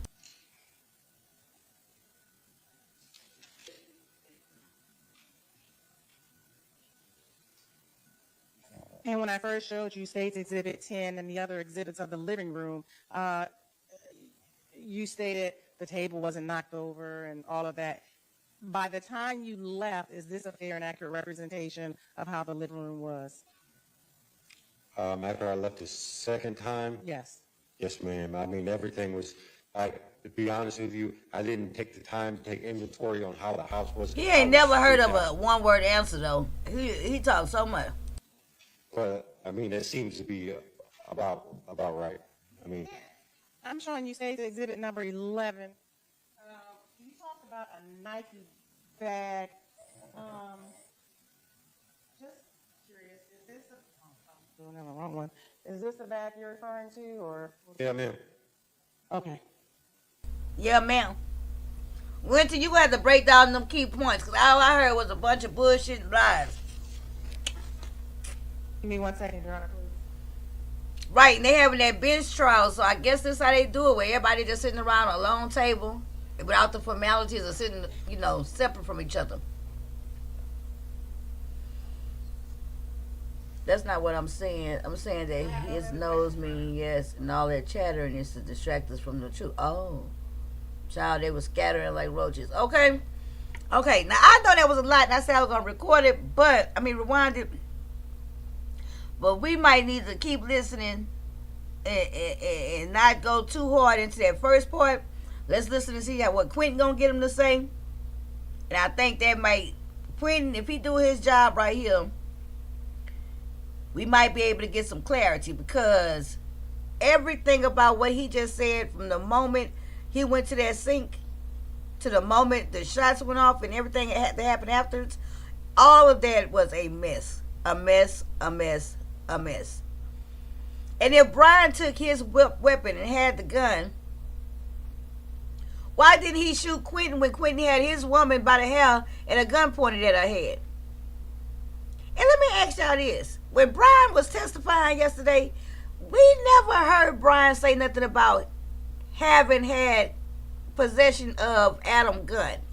Did we? Did we ever hear Brian yesterday say anything about having gotten Adam's gun from him?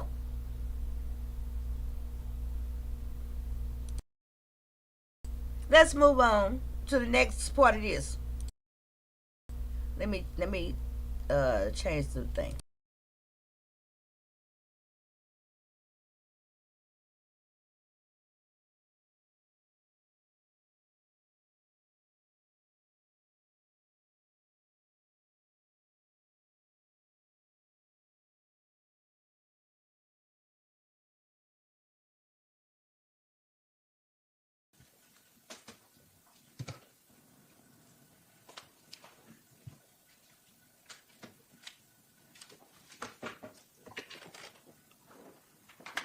Mr. Wright, you testified today stating that Brian and Tony came to the apartment and you got a phone call, correct? Yep. And who was that phone call from? Angel. Okay, so this is the beginning of the cross-examination. I just accidentally cut off the part about, do you have any questions, Mr. Nixon? And so this is first question, y'all. I saw this start, so we hadn't missed anything. Let me slow it down. Let me see. I didn't think I heard Brian say nothing about having had no gun. This guy here. Come on, Quinton. You better get him together. He don't even need that big of a trap laid, okay?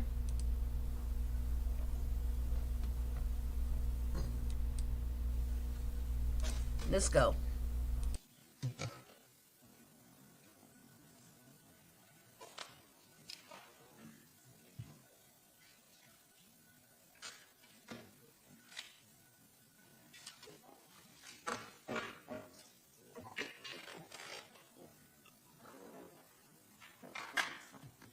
Mr. Wright, you testified today stating that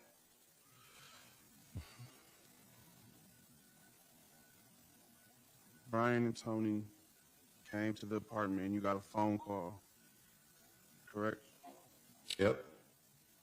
And who was that phone call from? Angel. Where was I at the time of this phone call? In the apartment with myself in the living room. You're stating that I was in the living room with you when you got this phone call? Yes, sir.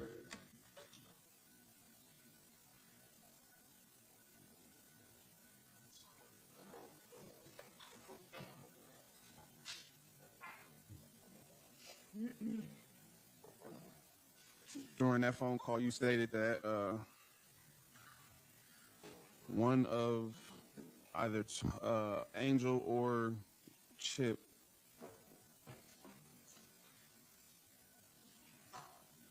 said that Brian had a gun. Yes. So when the phone call came in, Angel said, "Hey, Brian is out here in the driveway." And I said, "Okay." Which I felt, like, okay, come in. And that's when Chip in the background said, "Hey, tell Slim that he has a gun." Did you see me with a gun at any time before this situation or any days prior? Before the gunshots went off, Before I the did not. incident. Can you describe your gun for me? My gun, Yes. silver and black, silver up top, black on the bottom. It was a Smith & Wesson 9mm. Does it resemble a ACP 45 caliber? Does it resemble? Yes. I don't know what an ACP 45 looks like. So I don't know how to answer that question. A 45 caliber handgun. ACP. Does it resemble one? Yeah. I don't know how to answer the question. Like You don't know, Okay. you don't know. I don't know. Could your gun be mistaken as a 45 caliber pistol if you didn't know the caliber? Again, I mean, that would be an opinion. Like, I don't know how to answer that in a factual sense. Like, I could never have mistaken it for a 45 caliber because I own the weapon. I don't know how to answer the question. Understand.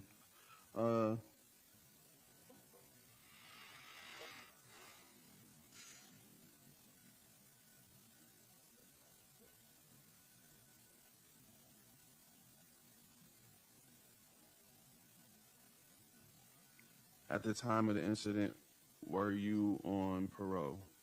No. At the time of the incident, did you have any warrants? I did. Have you ever been to prison? I have. So are you allowed to, at the time, were you allowed to have when you got this phone call? Yes, sir.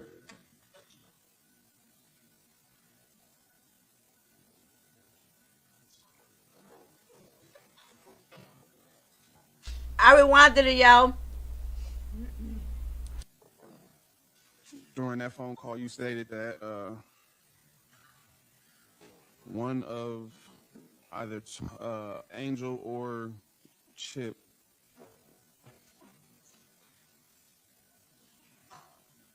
said that Brian had a gun. Yes. So when the phone call came in, Angel said, "Hey, Brian is out here in the driveway." And I said, "Okay." Which I felt, like, okay, come in. And that's when Chip in the background said, "Hey, tell Slim that he has a gun." Did you see me with a gun at any time before this situation or any days prior?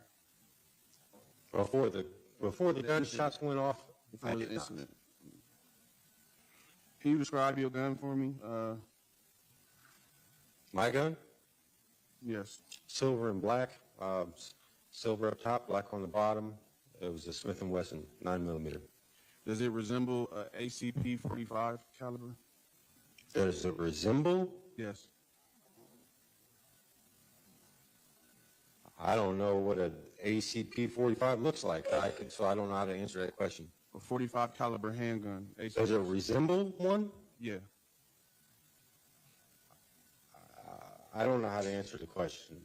Like, You don't know, Okay. you don't know. I don't know. Could your gun be mistaken as a 45 caliber pistol if you didn't know the caliber? Again, I mean, that would be an opinion. Like, I don't know how to answer that in a factual sense. Like, I could never have mistaken it for a .45 caliber because I owned the weapon. I don't know how to answer the question. Understand.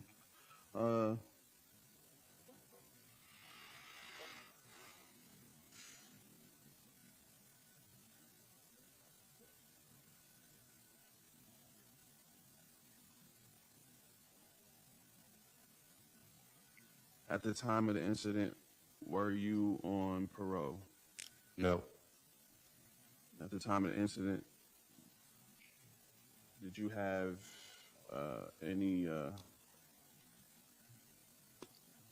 warrants? I did. Have you ever been to prison? I have. So are you allowed to, at the time, were you allowed to have a gun? No, I made that very clear at the beginning. But you still had a gun, correct? I did.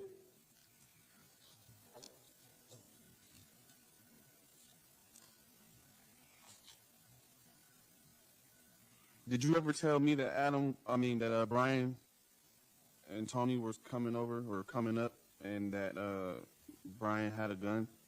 Did I tell you that? Yes. I did not. But so the night before all of this had transpired, you and Brian stayed up. Hang on, let me speak factual. When I went to sleep, you guys were rapping in the kitchen and like nothing was wrong. And when I woke up, the same thing was going on. So I'm going to assume, it's not a fact, that you guys had an all-night event together. So, Mr. Wright, the only way we're going to get through this is if you actually just answer his question. okay. What's the question again? Sorry. Did I ever tell you? Did you ever tell me that Brian had a gun on the way up? Did you ever tell me that Brian had a gun prior to him coming up to the house? No. You're stating that Angel called you and Chip told you, correct? In the background. Angel called me on the phone, and Chip was in the background. And told you that Brian had a gun, correct? Yes. What were we doing before Brian came up? Getting high. Like the same thing we've been doing for 4 days. Where were we at? In the living room. So I was in the living room with you before Brian came up, correct? Yes.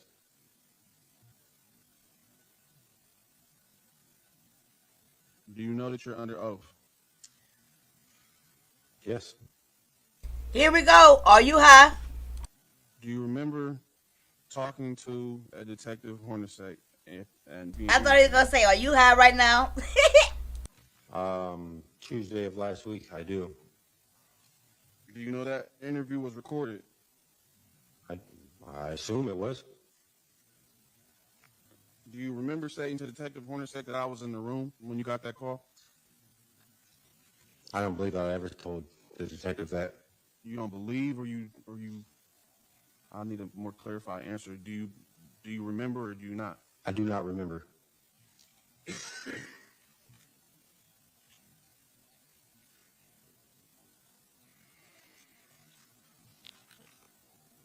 How was the demeanor of Brian when he first came in?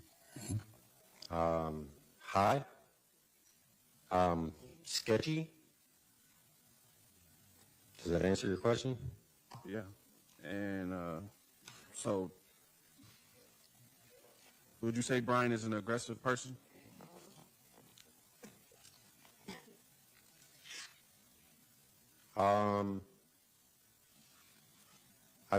I've seen it both ways.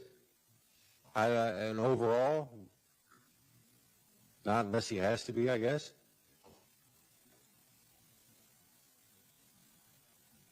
Is Brian known to carry guns? Say that one more time. Is Brian known to carry guns? Is he known to carry guns? Yeah. I've seen him with a gun before.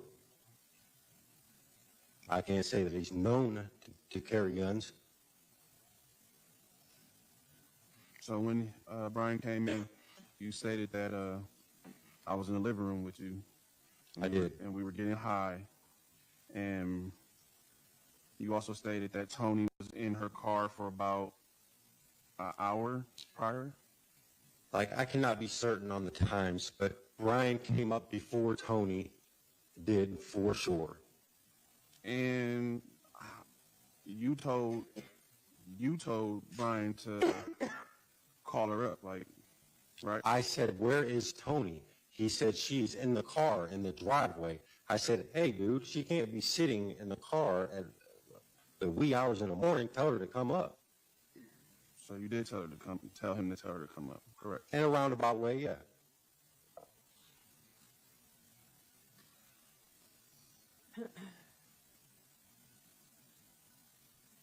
And we were having a conversation about the Whisper app still, correct?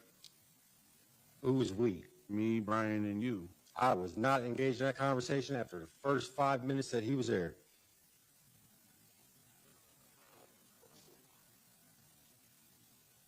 So you didn't hear what Brian was saying about the conversation?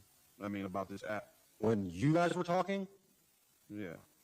I did not hear when you guys were talking, no. How it was described to me was that it was an app that if you whisper into it, okay, if I'm holding a telephone and I say, hey, what are you doing?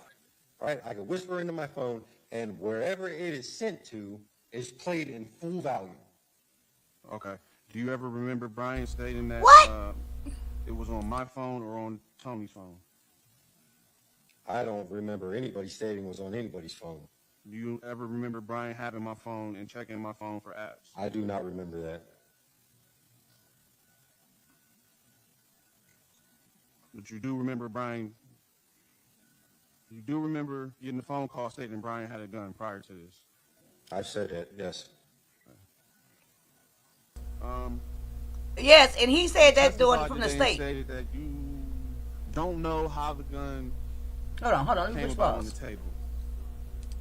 Yes, and don't forget, Lady T, that Adam actually said when they first came into the house and Tony was downstairs that Brian was talking about the Whisper app. Remember he said that? He said they had a conversation.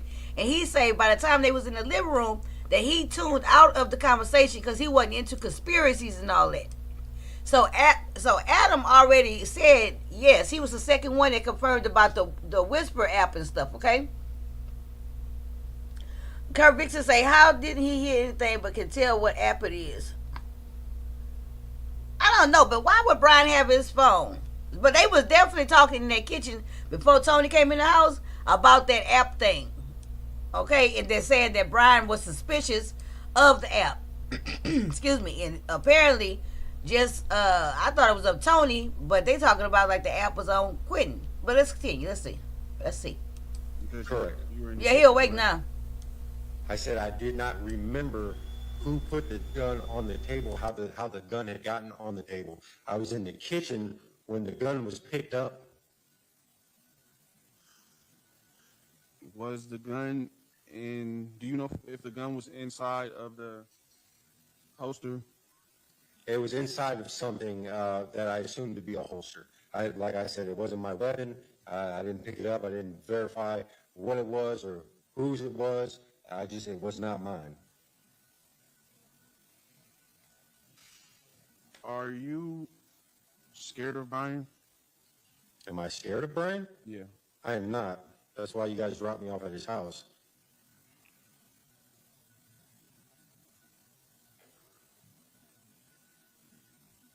Did Angel know Brian prior to this situation? To my knowledge, no.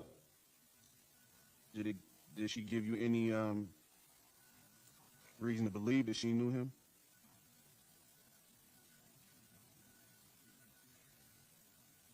No. No. But it was a weird situation because, Chip is, the older brother of, Brian's, best friend. So Is that Joshua Baker you're referring to? I am. But Chip say he didn't know Brian at all. Does Chip know you? Me and Chip had never met before I showed up back from Alabama. Has Chip ever heard of you? Jackson. Like, Sustained. That's way beyond. That's calling for mere speculation. so you,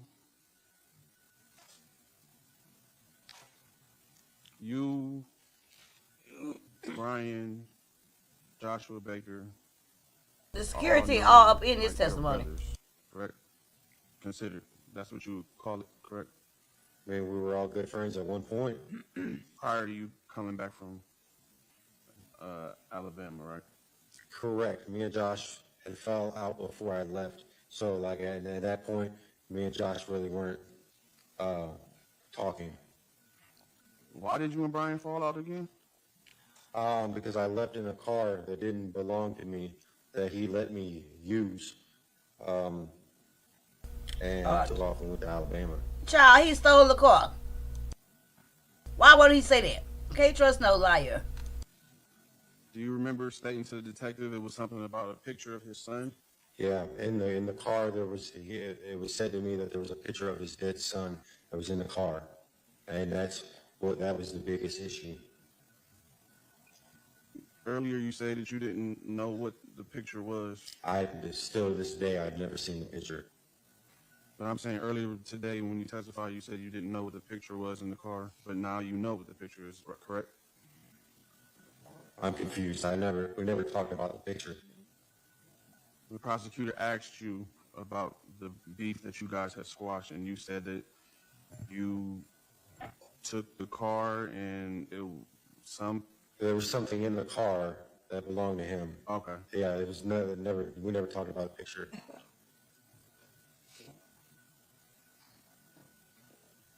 So when Brian came up, would you say that he was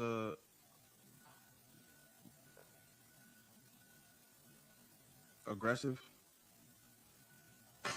That night? Yes, sir. No.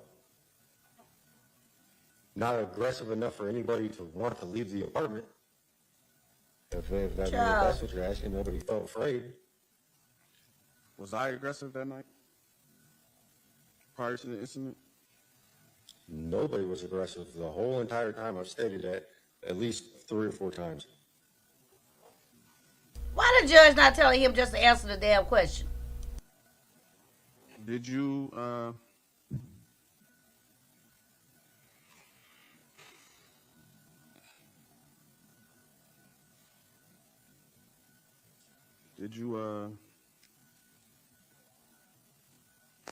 inform me that? Did you ever inform me in the time of me being there that you and Angel had been a thing before?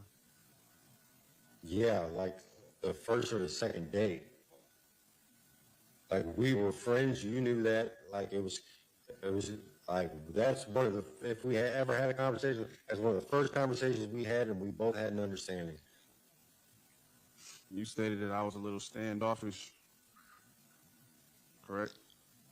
Yeah, that's a fair assumption, yeah. No, not assume. Did you say that? Come on, Quinton.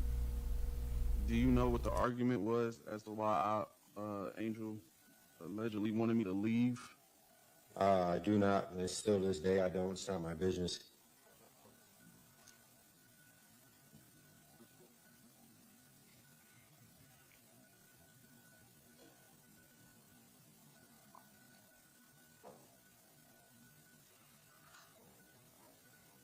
I think that scratching is a nervous tick. Or anxiety tick. You stated today that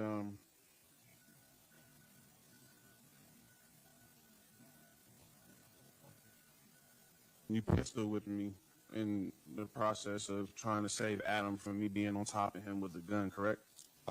Brian. Brian. Yeah.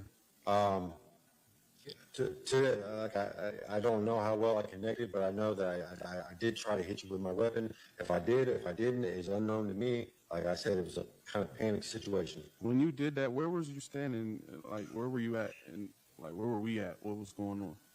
I cannot say exactly where you guys were in the living room, but you were in the living room somewhere. Okay. Do you know if you were facing towards the door or facing towards Angel's room?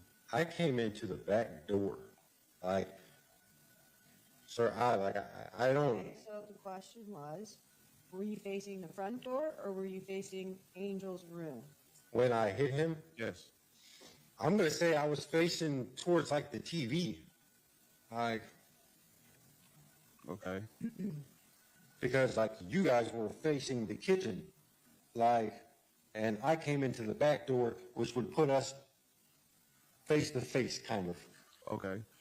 When you pistol whipped me, did your gun discharge accidentally? Absolutely not. Uh-oh. Did you ever rack your pistol at any point? I did not. Do you know the color of the bullets that was in your pistol? I cannot remember.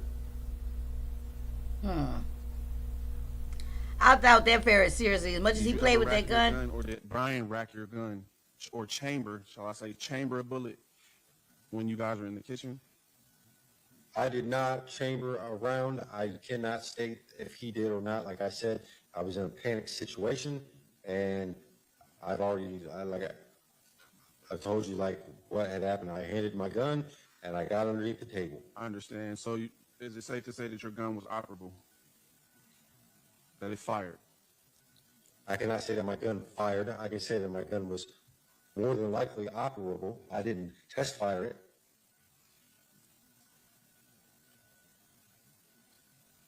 Can you say for the court how many times you heard gunshots?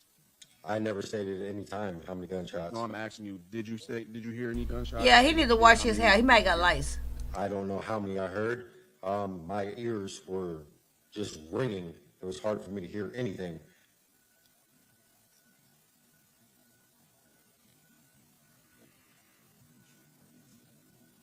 So you said that you left the apartment through the back door. You pointed the gun at me because I was trying to come out. And you also stated that Brian wasn't there at that time, right? When you did that, you pointed. It was me and you. When I exited the first time, you were the one that were behind me. I don't know where Brian was. I did not see Brian. I was trying to keep you inside of the apartment. Object. How in the hell could that be possible? How in the Sam hell could that be possible when we know, the Lit Lane Jury Box, we know without a shadow of doubt that when we saw that motion video, when he had that gun in his hand and he went over that patio and he was aiming that gun at somebody in the house, Brian came out that door right after him. We never, ever, ever saw the defendant, Quincy, come even peep a head out the door. And so how in the hell, and then he say he left the first time, came back, because Brian was calling him. And when he came back, because Brian was calling him, that's when he saw Brian and the defendant in an altercation, wrestling, fighting, or whatever, in the living room. How can any of that be possible when, according to the videotape we seen? And when are we going to see the footage of him going out the door the first time? Because all we've seen so far is him going out that house one time. None of this shit is making sense. None of this shit is making sense. And you know, I think as much as astute as we are, the judge is astute as well. So at this point in time, she didn't heard a monotony of damn people. I'm using all my vocabulary words tonight, okay? But anywho, I'm using a plethora of vocabulary words, okay? But anywho, the judge didn't heard a bunch of witnesses, all seemingly to be liars and drug addicts. The only one who seemed a little bit reasonable, ain't got caught up in no traps and no bullshit, was Ashley. And unfortunately, Ashley didn't see the shit when it went down and the shots was fired. Oh my God. Let's continue. I sure want to know how this trial gonna end. Let's go. He might get off. And you said you ran down the street, several houses maybe? Probably not. If I ran down the street, any houses, I only made it to 2 at the most. Okay. And you said you heard Brian yell for you? I did. Hey, Tweety girl, you're gonna have to check out the replay on this one. Trying It to is act up. crazy. Correct. Yes.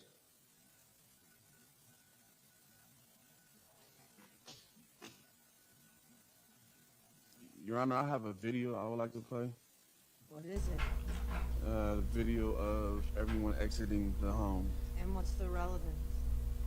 The defendant is, the witness is stating that he climbed back into the apartment, and that video shows something different. Exactly. Let them play it, Judge. Go ahead.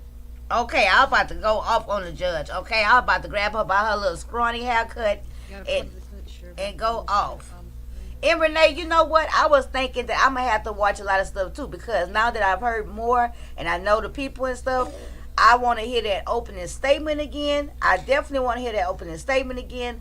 I want to look at that first video, like the day one. I want to see all that again, because now I got different pieces to put with it. You know what I'm saying? It looked like Quinton may have a chance to win this case, but we got to see all what the forensics say and stuff. And you got to remember,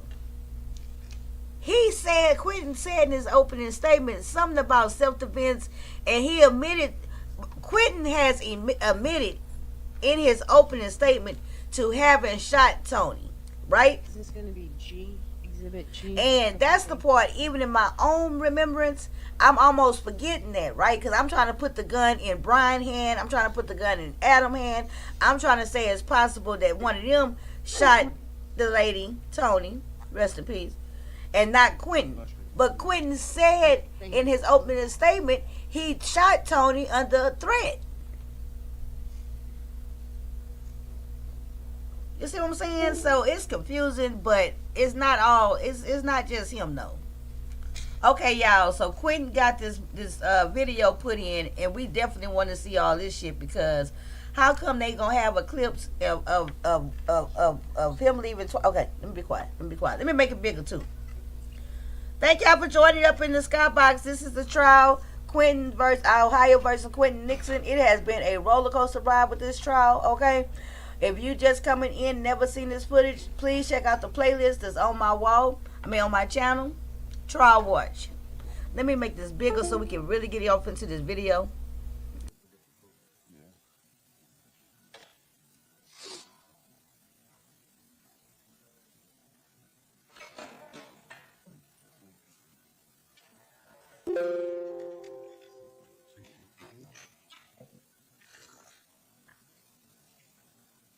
Go back into the yellow folder at the bottom.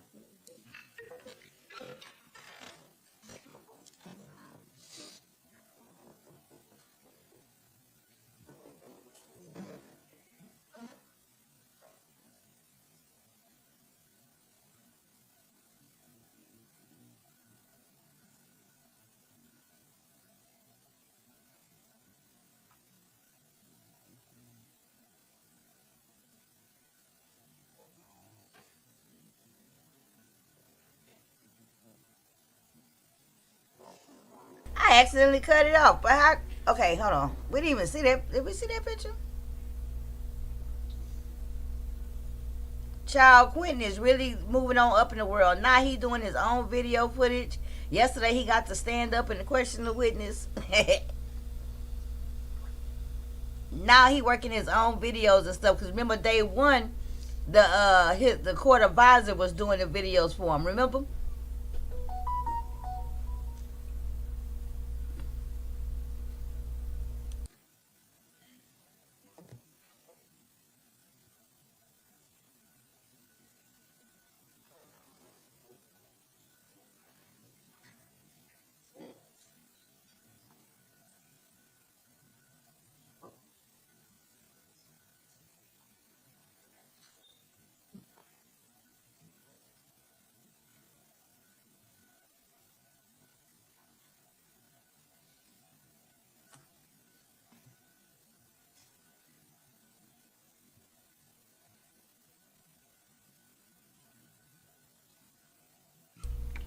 Maybe Unless the gun was in Tony's hand and not on the table, what was the threat as far as it relates to her?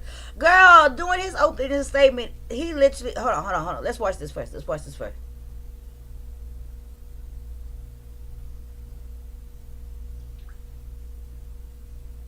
So that should be, if they playing it all, the first person who come out the house should be Ashley, right? Right, can you tell by the video, can you tell who that is? Yeah, that's myself. Okay.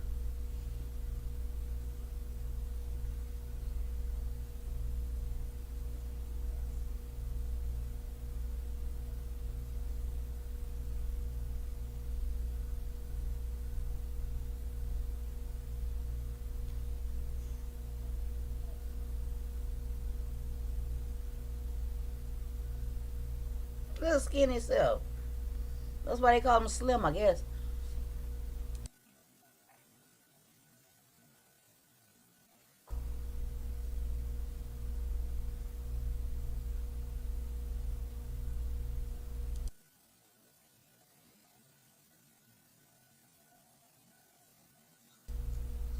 Mr. Wright, can you tell who that is leaving?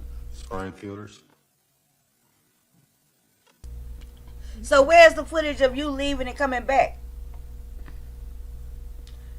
Girl, Brian was high. Look, he was that close and he had to do all that swinging and shit. Now he looked like an Aryan Nation brother.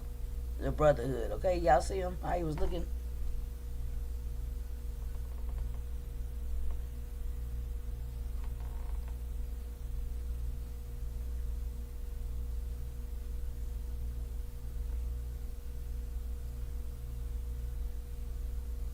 Wait a minute.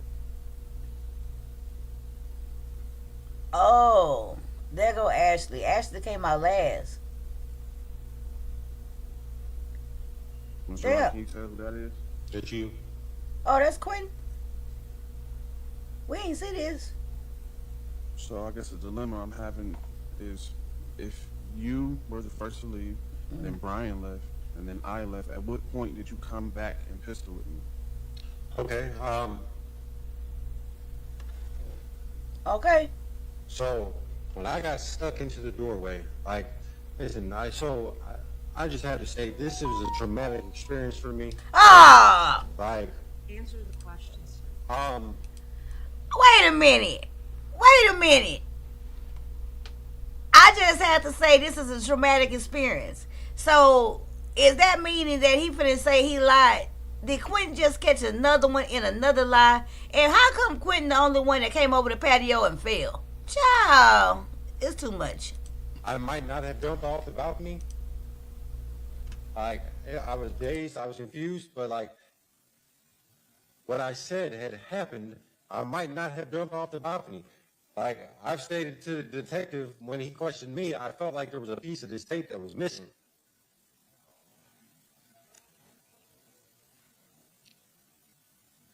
Your Honor, is it possible that I can play the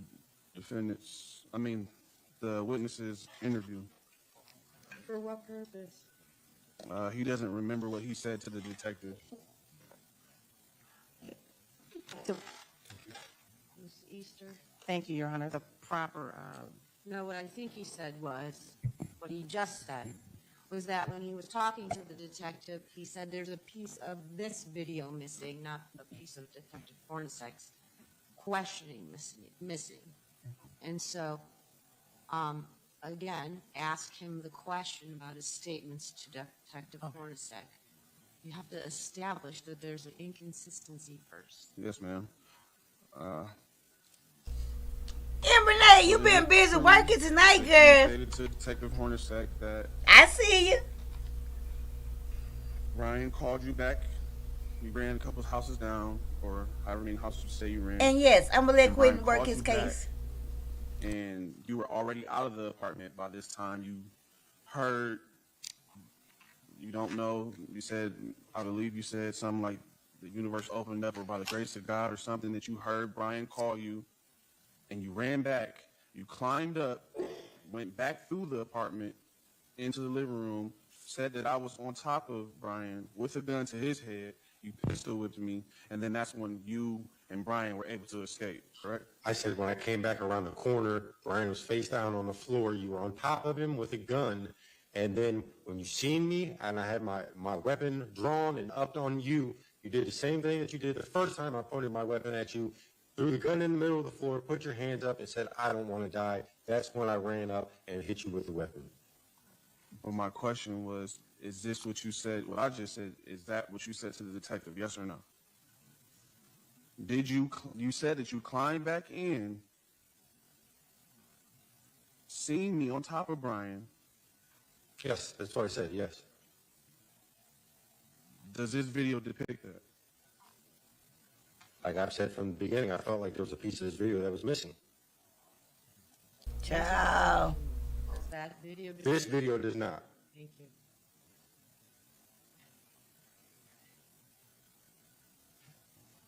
So your request, Mr. Nixon, is denied because he's admitted that's what he said to Detective Hornacek.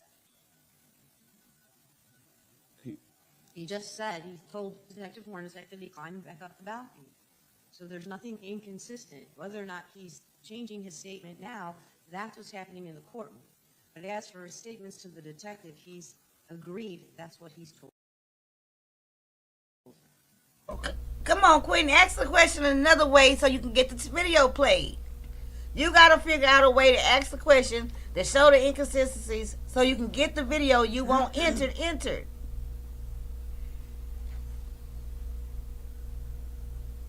Damn. I think that right now, this guy giving Quinton a whole lot of room to work with. He got to come on, pull it together. Am I rooting for Quinton? To the detective during your interview on September 24th, 2024,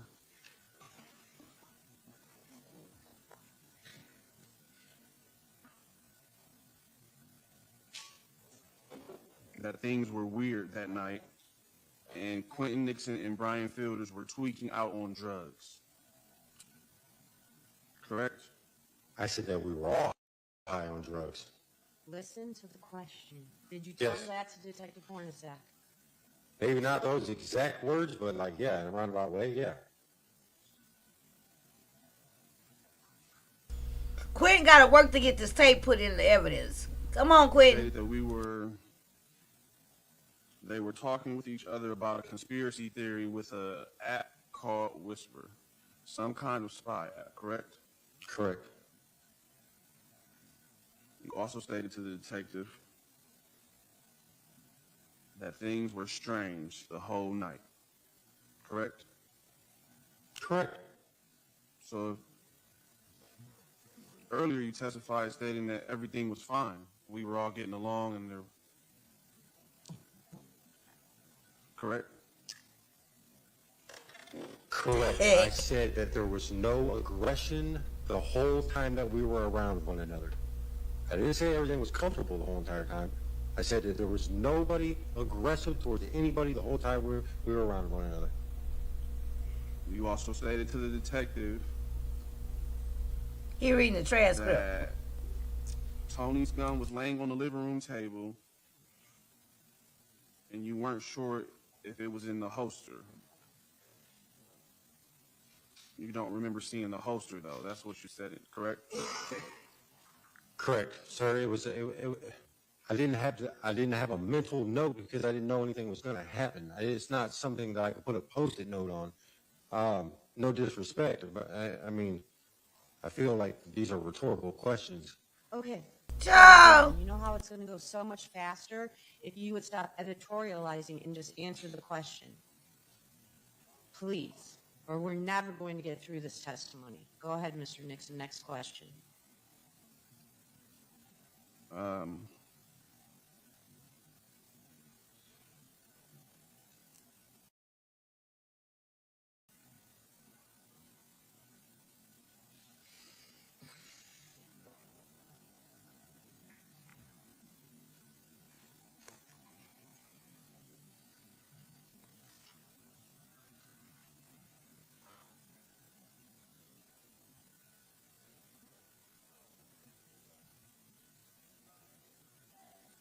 in your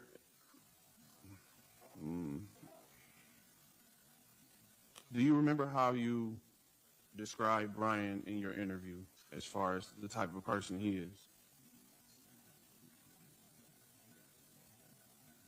I do not.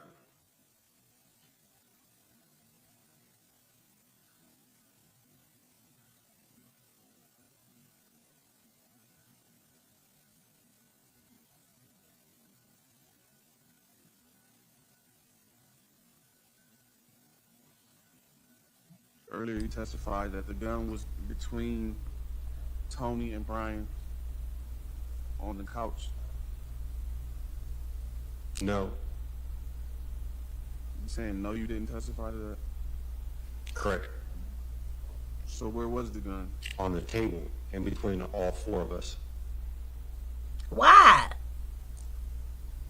That don't make sense.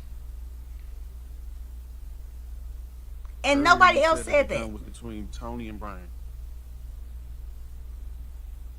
You do not remember saying that? Today. You just said that earlier. The gun was on the table. Brian and Tony were sitting on the couch. The gun was in between all of us. That's where the gun was on the table. That's where I had seen the gun. But I think he did take notes because he seemed to be remembering the answers from the defendant pretty well, you know, almost word for word. And I wanted to say something else and I didn't forget. You know, I think the only thing with him is I think he be having his notes. See how he look down? But then I think he sit there and rethink it, and it's them pauses in between the questions, like somebody has said, I think he having a hard time composing the question, like composing his notes and what he thinking about the testimony and composing it into a legal style question. You know, because he can't just state a statement. He got to ask the question. I think that's the part that's giving him a little bit of a problem, you know. And I think I'm going to start using the word editorializing, okay? I'm going to use that in a beef. Editorializing. I'm going to tell somebody, why you sitting over there trying to editorialize everything? Okay, I'm going to use that in the beef. Just to let y'all know. Let's go. Word of the day, editorialize. Do you remember having your gun out on the couch, on the arm, when we were all sitting in the living room talking? I don't recall that. Do you remember getting up, not walking all the way in the kitchen, using a hot iron, press iron? You were, do you remember that? Using the press? Okay. You do? I do. That was right after I dumped everything out for you because I felt like you felt that I had stolen something from you. That was right after that, correct? Don't ask questions, just answer them. Next one, Mr. Nixon. Do you remember me ever asking Angel to tell Brian to chill out? I do not. Do you remember Angel coming in and out of the bedroom, as you said earlier, kind of like being nosy, checking on us? And do you remember that?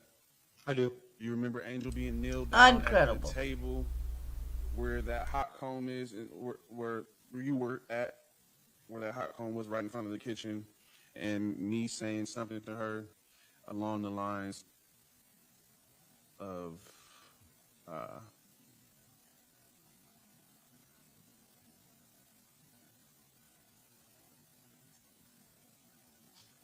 asking Angel for help, basically. Do you remember me asking Angel for help?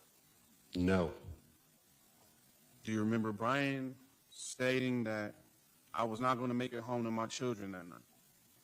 Absolutely not. Do you remember a conversation with all of us and Brian stating that people get caught in situations and they just don't know what they're in? I do not. Do you remember telling me, stating, I told you so, you should have shut up? Do you remember telling? The court advisor's not doing much of nothing. He pretty much giving the defendant clear and free range, you know. But that goes to say that maybe he can only advise him. He can't advise him his personal style, right? He can only advise him on court law and rules, you know. I don't think he can advise him and say, "Hey, if you say it this way," you know. I don't think he can do that like each time. I'm going to look up the role of a court advisor. Okay, I'm going to have that information tomorrow. Tell me that. No, Do you remember telling me that I should have left? no.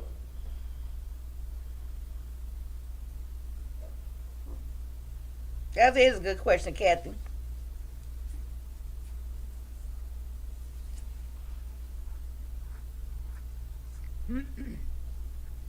I wonder if he gonna testify for himself. He got to testify for What himself. were you doing when you were there? Like, what were we doing? Hanging out, socializing, or Getting I don't high. understand the question. We were just there, getting high. Okay. There you go.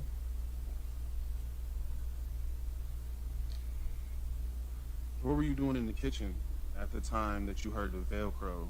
I was washing my hands in the sink.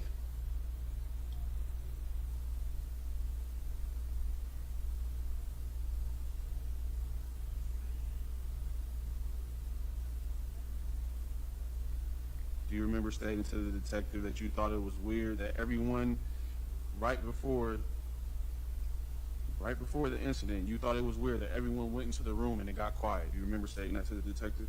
Exactly, I thought Renee. it was weird. Yes. It wasn't just right before the incident. It was like the whole entire And in the morning, too. entirety of the night. Do you remember stating to the detective that Angel was just prior hanging out with these people and you thought it was weird that she went into the room? Correct? Please say the question one more time. Do you remember telling the detective in your interview that you thought it was weird that Angel went into the room prior to the events because she was just previously hanging out with all these people and entertaining them as company? I told the detective I felt it was weird that Angel was in her bedroom because, quote, she's a nosy little bitch, unquote, and this is her house. Now, That's how what I you told gonna the quote? detective. Hold on. Who opened the door? Hold on. A minute ago, he couldn't remember what he told the detective. Hardly remember what he told the detective during that interview that he referred to, right?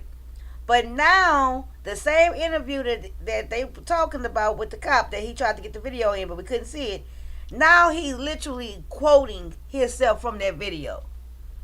This dude is out of control. Out of freaking control. Door for Brian. Exactly, I don't remember that. Renee. If anybody did, I did. So it's safe to say that you opened the door for Brian.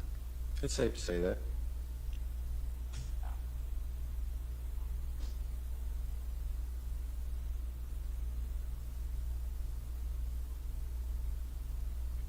You say that I was in the living room with you. You opened the door for Brian, and you didn't think to tell me that Brian had a gun on him. Exactly, Eli. I never stated that I opened the door. I said it was safe to assume that if anybody opened the door, I did.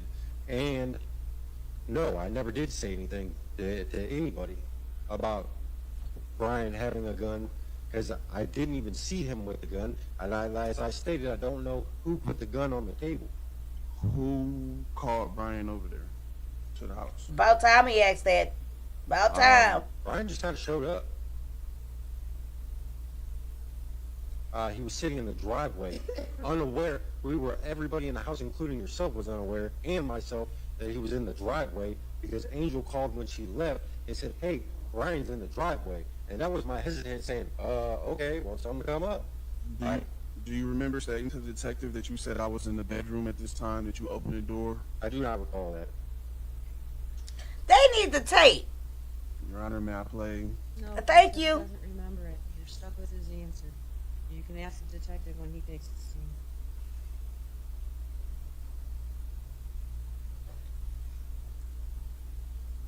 Or maybe they'll play the tape when the detective go.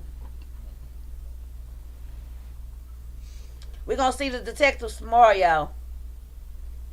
After this witness, So, it's like 4 cops. But they short and kind of to your the gun point. is a 9mm, correct? It is. You don't know what bullets were inside of your Correct. had me and you ever had any conversation about your gun? None that I can quote back to you. Do you remember telling me that it was a 45 and you needed bullets? No. Do you remember me saying Adam is definitely not saying or taking claim to calling Brian to the house. But somebody said it. Let me look through my notes. I had a 9mm I think I got the wrong Smith tab. and Wesson SDVE 9mm. That's the kind of weapon I have. I would never have asked you for 45 ammunition.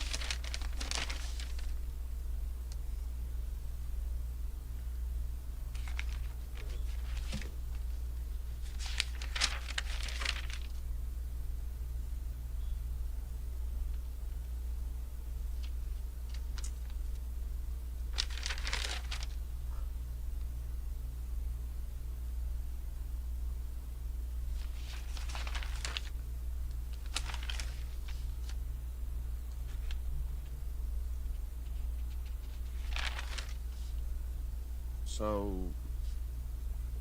You stated for the detective that, and today you testified that we drove you to Brian's house, and Brian and Joshua Baker were there to squash the beef, correct?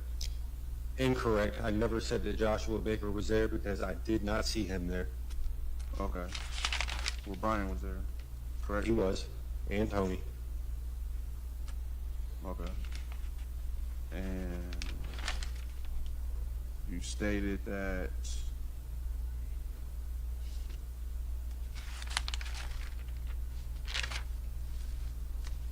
Angel was crying, saying that Brian's gonna kill you. She was crying for whatever reason she was crying. I told you guys to leave. I was fine. In your interview, you stated to the detective that when we dropped you off there, Angel stated that Brian was gonna kill you Let me pause. because of the I found my picture note. in the car, and you found that weird because Angel didn't know Brian. Is that correct? Yes, I did say something along the lines, yes. I said that too. I felt that it was strange because at that point I did not think that they knew each other. So now moving forward, is it safe to say that Angel knew Brian? Oh, I'm prior to the sorry. incident? Objection. Second. Me if you know. Don't know.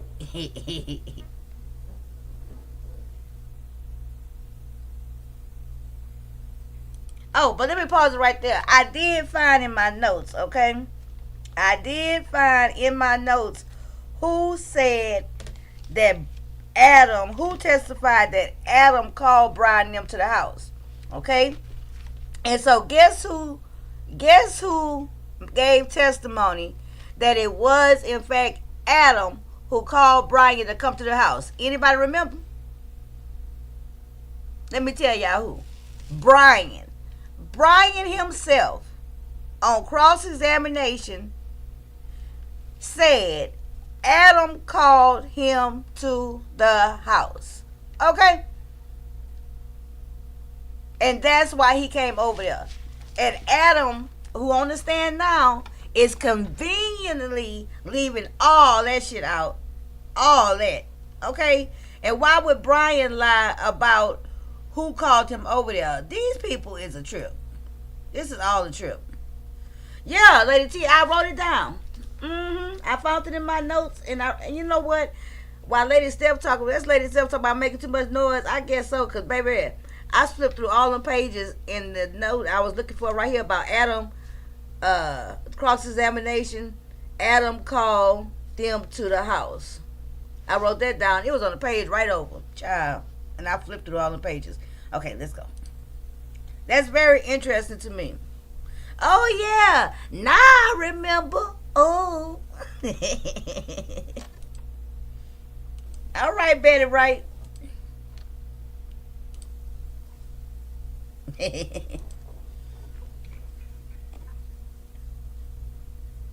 Mr. Fields, have you ever had a gun pointed in your face? Mr. Wright. I mean, Mr. Wright, have you ever had a gun pointed in your face? I have. Can you tell the court how you felt?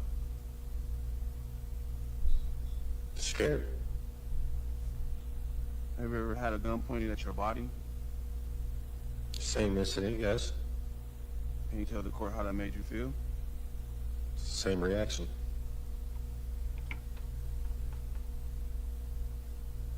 Do you know if you were high at those times? Yep. I was. Are you high So now? you being high didn't stop you from being scared, correct? What? Me being high didn't stop me from being Being scared. scared that the gun was in your face, correct? There was nothing in life that would stop me from being scared. When I say that you were high, were you high off methamphetamine? Mm-hmm. Yes. And when the gun was in your face, you were scared, correct? Correct. We're not talking about this incident, right? No. Okay. So you were scared, correct? Yes. So methamphetamines did not stop you from being scared, correct? Okay, where's this Correct. going?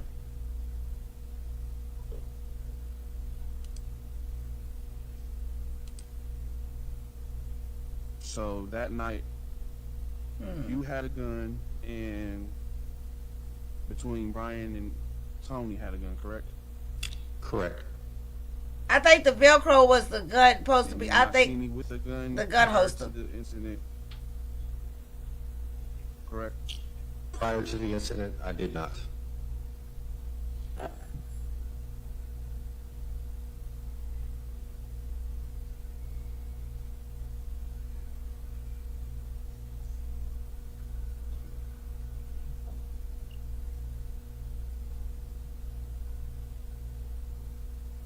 Baby, these pregnant pauses. Where did I get that from? Somebody said something about take a pregnant pause. Where did I get that from? Somebody said that on in the beef sector. Anything else, Mr. Nixon? No, Your Honor. Mrs. No. Redirect. I have about 5 questions, and I'll be brief. Stop telling me how many numbers, because you always exceed them. Child. Redirect. All right. You were asked on cross-examination she just about got the video checked. that's still up. Okay. You were also asked about the interview you gave with Detective Hornacek, correct? Correct. You told Detective Hornacek you jumped off the balcony and came back, correct? Correct. You testified that you jumped off the balcony and came back. Correct. You also stated that you believe a clip of this video is missing. Correct. Now, the second time when you came back to help Brian, what order did you leave the house in at that point in time? What do you mean? The second time after you came back and you said you saw Brian on the floor, the defendant was over him, and you hit the defendant, or maybe not with your gun. At that point in time, did you leave first? Yeah, I was out there after that. I opened the door to the bedroom that Angel and everybody else was in and said, call 911, and then I exited the same way. Okay. Did Brian leave after you? I don't know. Or you don't know who left after you? I know what the video shows. Okay. I didn't stick around. I didn't see. I didn't wait for anybody. Like, I was scared. I was trying to distance myself from the situation. Okay. So, Oh, the video you saw, good you catch, saw Lady Brian Steph. Porter's leave after you. Is that Very fair good. statement? You just saw it. Yeah, in the video, yes. Okay. So if you went back to help him, that would have had to be before that video. Is that correct? Yes, Okay. correct. So that means there would have been a clip before these clips. Is that a fair statement? Very fair. Okay. Have you seen that video? I have not. That part of the video was not played. Not No. to my knowledge. You got it? Somebody play it. Please. You said they were on cross-examination. You were crossed about they were acting strange, saying strange the whole night. How would you characterize the conversation about the Whisper app? That's what made the situation strange. You testified before you did not want to be part of that conversation. Yeah, just didn't like the aura that it brought. Like, if that makes sense. Before that, the night was fine. And then, like, I'll just speak for myself. I've been an addict for some years. And, like, once something kind of gets in your head, it seems to resonate there, okay? And, like, so. Exactly, Lady I'm T. experienced Exactly. enough, as sad as it is to say, but, like, I just didn't want any part of that. Like, Is that what you were referring to when you said strange and things of yeah, that nature? yeah. Why he not saying nothing about the implication that it was said about the app about Tony? You gave a time frame where you thought Tony was sitting in the car. Do you know what Tony was doing when she was sitting in the car prior to coming upstairs? I do not, ma'am. You don't know if she was sitting there, if she was on her phone, or what she was doing. I do not. I have no further questions. That was more than 5 questions. That's why the judge told you to stop telling them unsolicited lies. Okay? I think it's my understanding you have the coroner ready to go. I text and let her know that we would be running. Hey, late, Miss so she Me. would not be What sitting. time do you have her coming? I told her I would call her once we adjourned, and I knew what time lunch was. All right, well, we are going to go ahead and take a break, but it's not going to be very long. Okay. I want everybody back in at 10 till 2, and then whoever you have ready to go will proceed. Okay, and so that's where I stopped the filming for today's live, okay? But I took a sneak peek ahead, and tomorrow, the next few witnesses, their testimonies aren't that long each person, but it's gonna be very interesting. Let me tell y'all who we got coming up. Let me close this down. Hold on, y'all. I've been waking up early in the morning every day, and baby, I be tired. Excuse me. Come 10 o'clock, I be tired. Let me see. I guess that comes when you wake up early, right? I wrote it down here. Hold on. We're going to hear from a detective. We're going to hear from the ME. We're going to hear from one of the police officers who going to talk about the different let the marshals run. You see them? Yeah, so that's what we got tomorrow. All the different pieces about the ballistics, about the body, where it was shot, all that type of stuff. That's coming tomorrow. At this moment, and there is also an interview tape. I guess the interview tape that he keeps asking about. When I was looking through it, trying to get my timestamps to make my recordings, I definitely saw that tape. So at some point in time, we're going to see that. Okay? Now, on one hand, on the other hand, I'm going to be watching the Law and Crime Network because I don't know for the life of me why they have not continued this case. And like I told y'all, I've been Googling my ass off. It's no updates on this case since Friday. Nowhere. On TikTok, Instagram, the Ohio newspapers, nothing. So hopefully tomorrow the case will continue.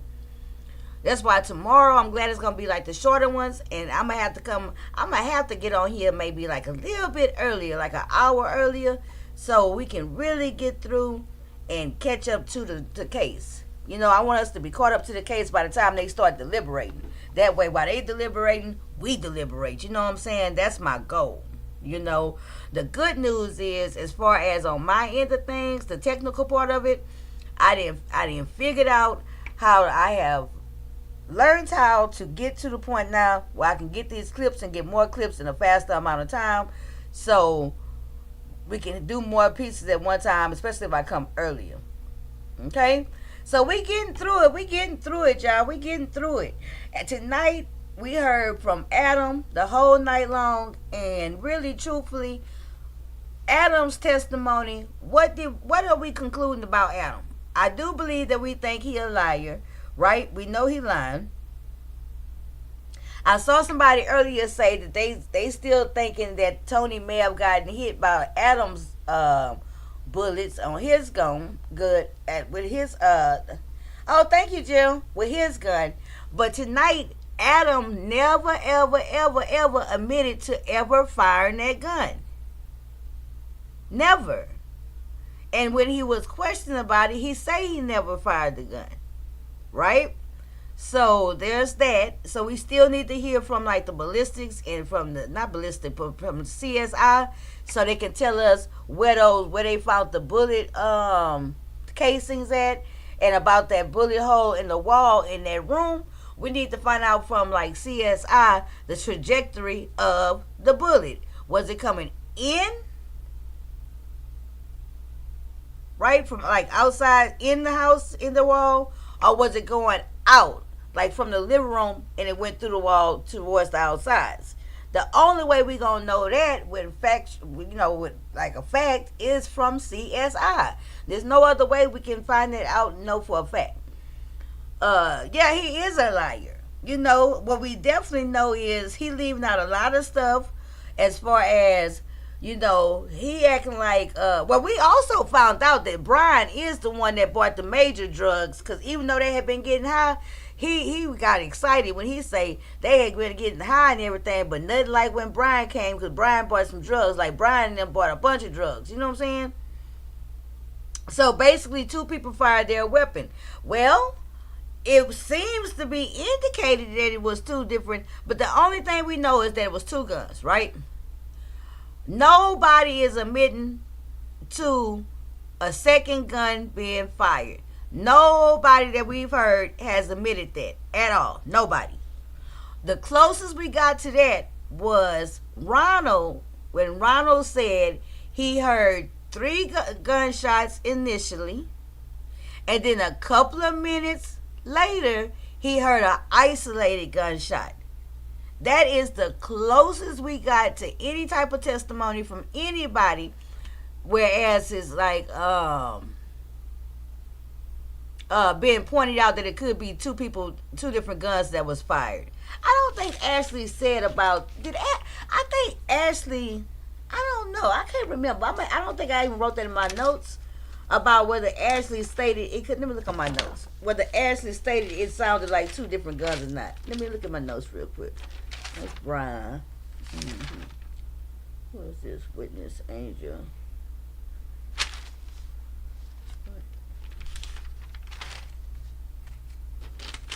Who's it? Okay, here go Ashley. Let me see. No, I didn't roll. I don't see where she said, I didn't write it down. No, I didn't write nothing down, but that don't mean she didn't say it about whether she thought it was 2 different guns or the same gun. I didn't write that down, but I know they asked her something about it, right? Ashley also, you wrote it right here. Ashley also said she heard multiple gunshots, and it sounded like it was 2 different guns. Okay, so there you go. I knew we had heard Ashley say something about that, but I couldn't remember exactly what she said. So Winter says that. So we heard 2 different people saying about 2 different sets of gunshots, right? So I think the only way we're going to find out the truth of the matter to that is with the CSI people, basically. So do y'all think, so Quinton, he can't have no type of witnesses, right? He can't have no witnesses, because all the witnesses that was at the house, we didn't heard from.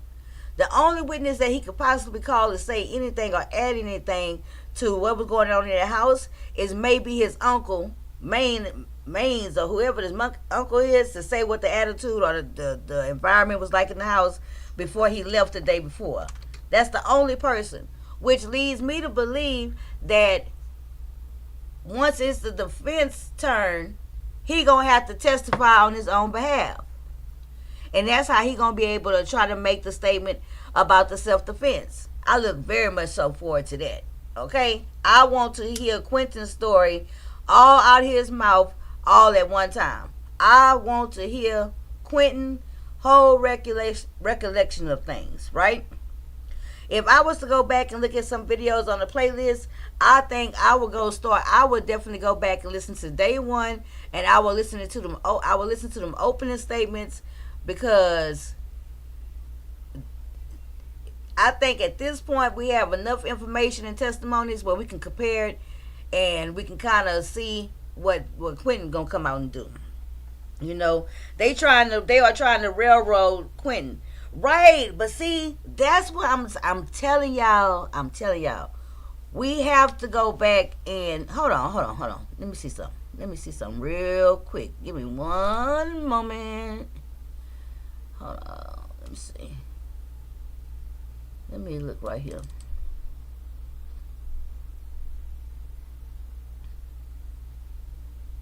Let me see. Okay, check this out, y'all. I'm gonna do this and then I'm gonna get over here. But I might as well listen to it with y'all because this is the closest we're gonna get to what Brian is gonna say. This is Brian's opening. It wasn't that long. Let's listen to this. Hold on, because this is the most as far as to combat what we didn't hear from these people. Okay, let me see. Let me open this back up right here.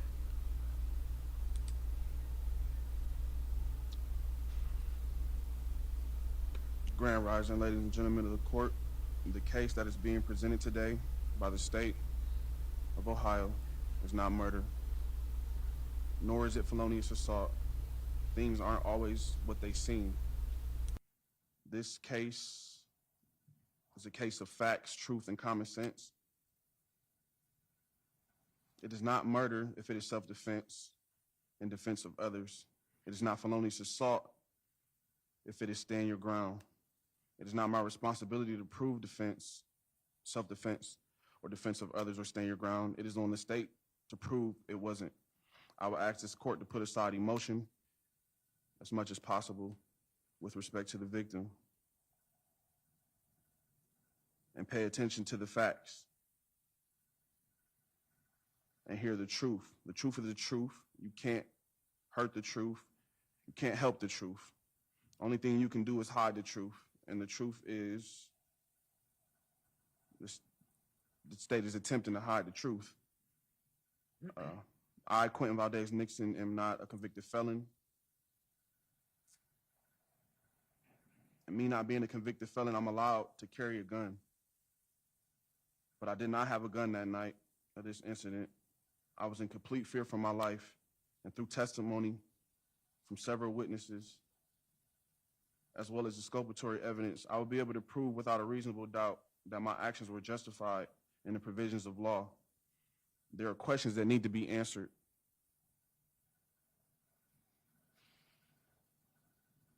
Such questions would be, what is a procedure when someone brandishes a weapon? What do you do? What is a procedure when someone puts a gun to your head? What do you do? And you don't have a gun. I have my OPATA, Ohio Peace Officer Academy certificate, which my job of choice was armed security that I did for several years. And human nature, when put in situations like that, See, we're gonna get to hear what his self-defense it is testimony either gonna be. fight or flight. Defense gonna be. And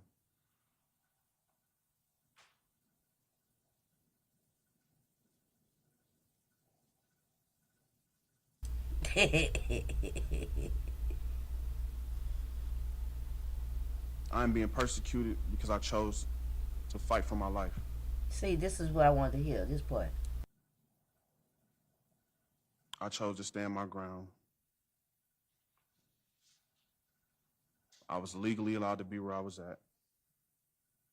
I could never have started the situation or the fray if I didn't have a gun.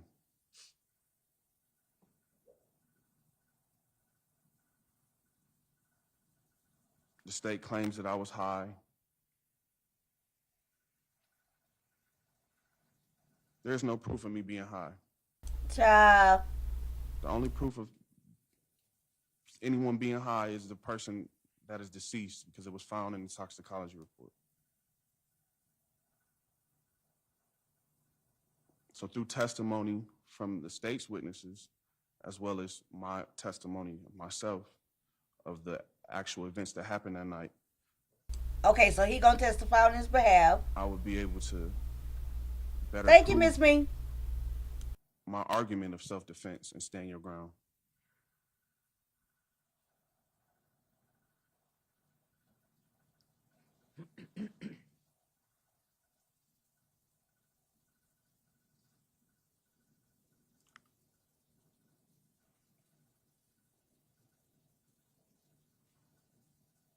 Now, watch what he say about somebody told they threatened him to kill the defendant. That's what I've been wanting to come back to this opening statement because he said that. Let me be quiet. Or apartment full of people.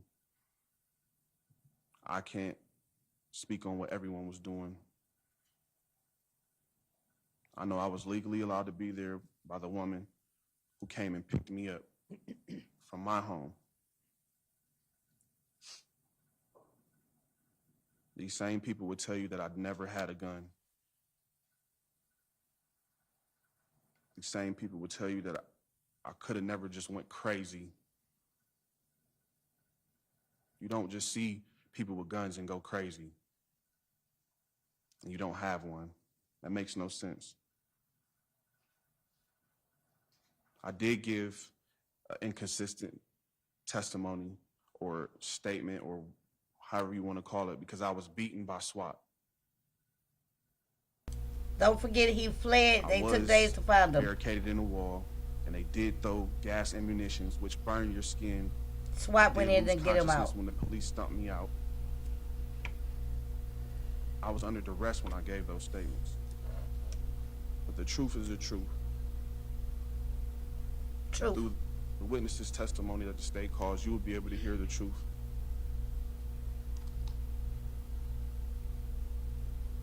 And I just asked for a fair trial and asked everything in its totality of the circumstances be taken in consideration.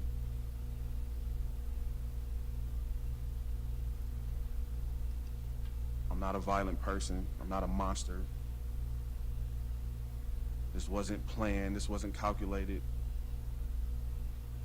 This was self-defense.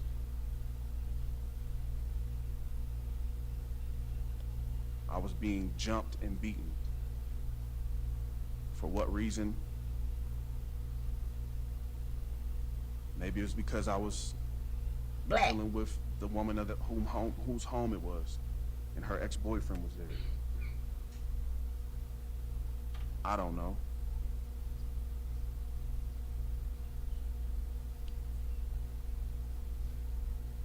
You can never start the situation if you don't have a weapon.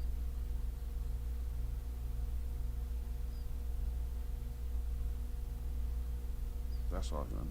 Thank you. All right, Ms. Easter, you may call your. Well, damn. Where is? Okay. Pause. Let me stop it.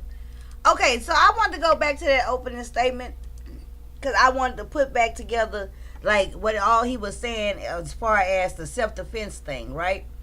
I could have sworn, that must have been in the prosecution opening statement. Damn, we're gonna have to listen to that again tomorrow because at some point in time they say that it was gonna be that the defendant said that he was being threatened, that he shot and killed the victim because he was being threatened that if he didn't shoot the woman, they was going to shoot him. And then she went on to say, and that threat was perceived, not given verbally, by the looks in their eyes. That's what the prosecutor said. And so maybe that's what Quinton is referring to as far as he gave those statements under duress. Now that I heard it again, that's probably so. We're going to have to really wait until the defense turn, the state rest, and the defense put on their arguments because he obviously going to call himself to the stand and give his testimony. Okay? But see, he's not going to cross himself. When he give his testimony, it's going to be for the witness for the defense, and the state is going to cross-examine him. So that's how that's going to go. He needed to chat GPT for this. Right. You know, everybody say, you know, that's one of the biggest things. I promise y'all, God forbid, knock on wood and all that good stuff. If I ever be in a situation ever, which I pray not to, with the cops again, I ain't telling them shit. Okay? I'm going to tell them, I invoke my right to remain silent. Because it never ever pays to tell them people nothing. At all. Nothing. Not even if you're innocent, you know? All right, Little Lane Jury Box. This has been another good night.